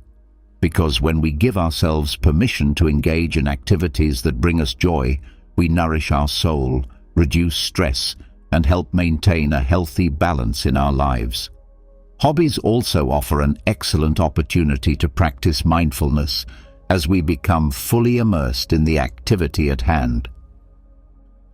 So, what do you think? Are you ready to dedicate more time to your hobbies? Let's now move on to the 10th strategy. But before we do, think of a hobby that brings you joy and how you can integrate it more regularly into your routine. Now, let's discuss the 10th strategy. Learn to say no. This is something many of us struggle with, yet it is one of the most powerful tools we can develop to protect our peace of mind. As Seneca wisely said, it's not that things are difficult, but that we don't dare to say they are difficult. Learning to say no can help us avoid feeling overwhelmed and resentful. Often, we feel obliged to say yes to every request made of us, whether it's at work, in our families, or within our friendships. However, this can lead to stress and exhaustion. Imagine being asked to take on an additional project at work when you are already at your limit. Saying yes might only add to your stress, but saying no in a firm yet respectful way helps protect your time and energy. Why does this work? Because when we learn to say no, we are protecting our mental well-being and setting healthy boundaries. Saying no allows us to focus on what truly matters without taking on more than we can handle. It enables us to prioritize what truly matters and avoid the exhaustion that comes from overcommitting. Saying no does not mean being selfish. Rather, it is an act of self-care that makes us more effective and happier. By saying no, we protect our time and energy, ensuring we can focus on what is most important. So, what do you think? Are you ready to start saying no when it's necessary?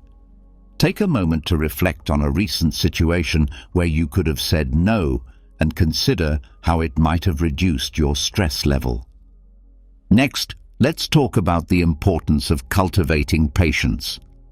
Patience is a key virtue in maintaining serenity and composure in difficult situations.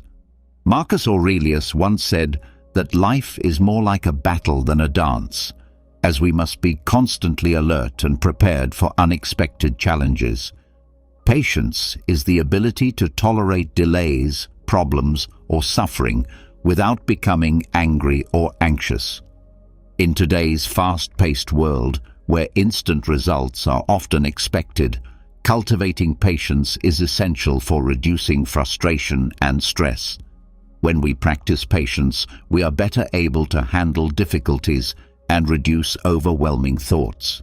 For instance, imagine you are in a long queue waiting for your turn. Instead of becoming impatient, you take a deep breath and use that time to reflect, observe, or simply relax. Why does this work? Because patience allows us to accept things as they are, without trying to force them to be different. This reduces mental resilience and anxiety, helping us make more informed and thoughtful decisions. Reflect on a recent situation where you could have been more patient and how it would have changed your experience. Now, let's explore the 12th strategy: finding time for nature. Spending time outdoors in nature can have a profoundly calming effect on our minds. Nature offers us an opportunity to disconnect from the noise and busyness of everyday life, reminding us of the beauty and simplicity of the world around us. Imagine taking a walk in the park or hiking through the woods. You feel the fresh air, hear the birds singing, and see the greenery surrounding you. This simple act can help clear your mind, reduce stress, and make you feel more connected to the world around you. Why does this work? Because nature has a restorative effect on our brains, helping us relax and recharge.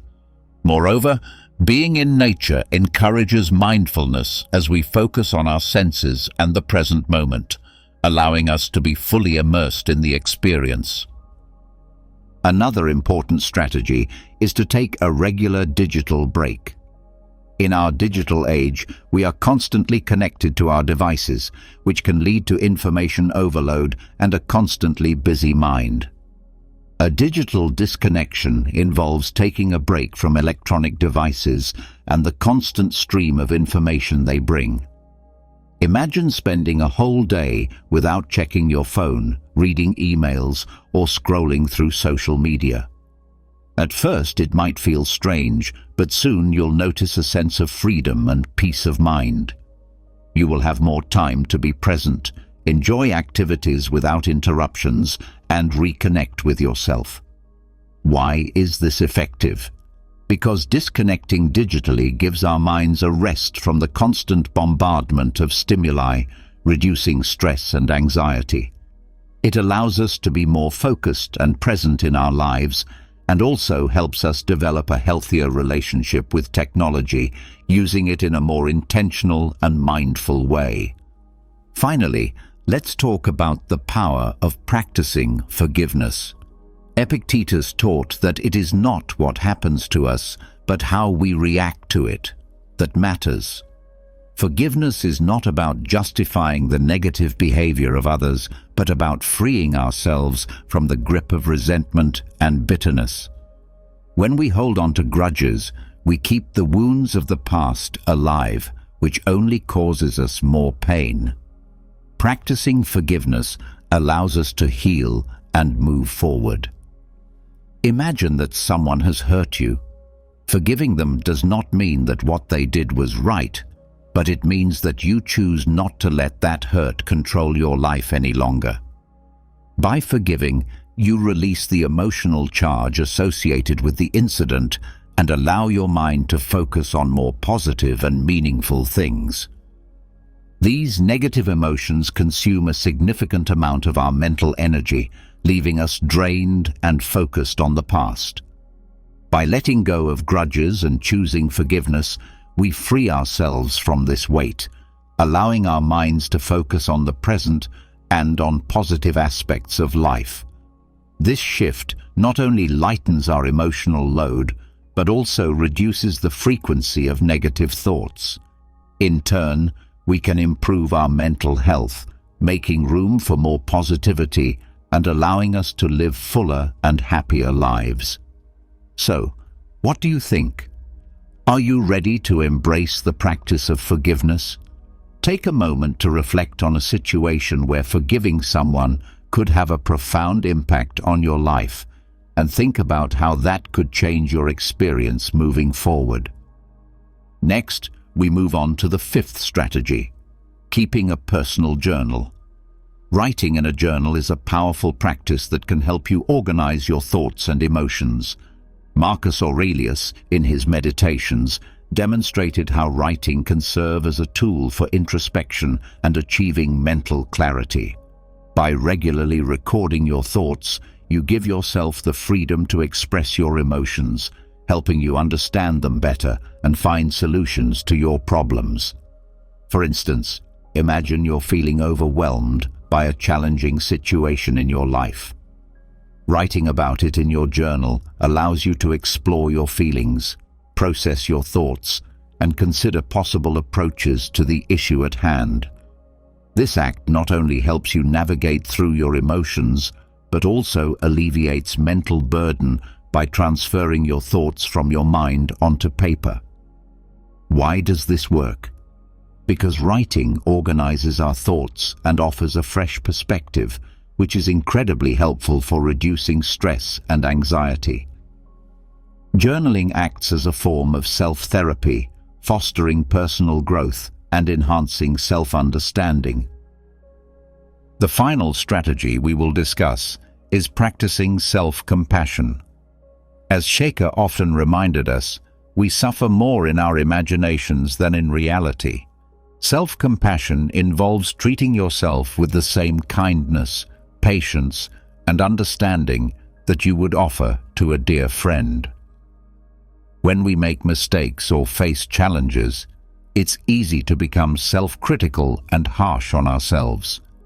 However, practicing self-compassion allows us to accept our imperfections and gives us permission to be human.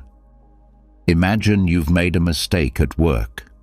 Instead of mentally punishing yourself, you decide to be kind to yourself, telling yourself that mistakes are part of being human and that it's important to learn from them and move forward.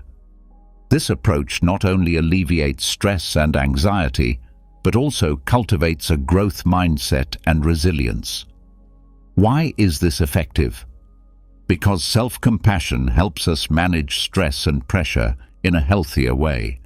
Instead of adding unnecessary suffering through self-criticism, We support ourselves with understanding and love, which enables us to recover more quickly from setbacks and maintain a calmer, more balanced mind.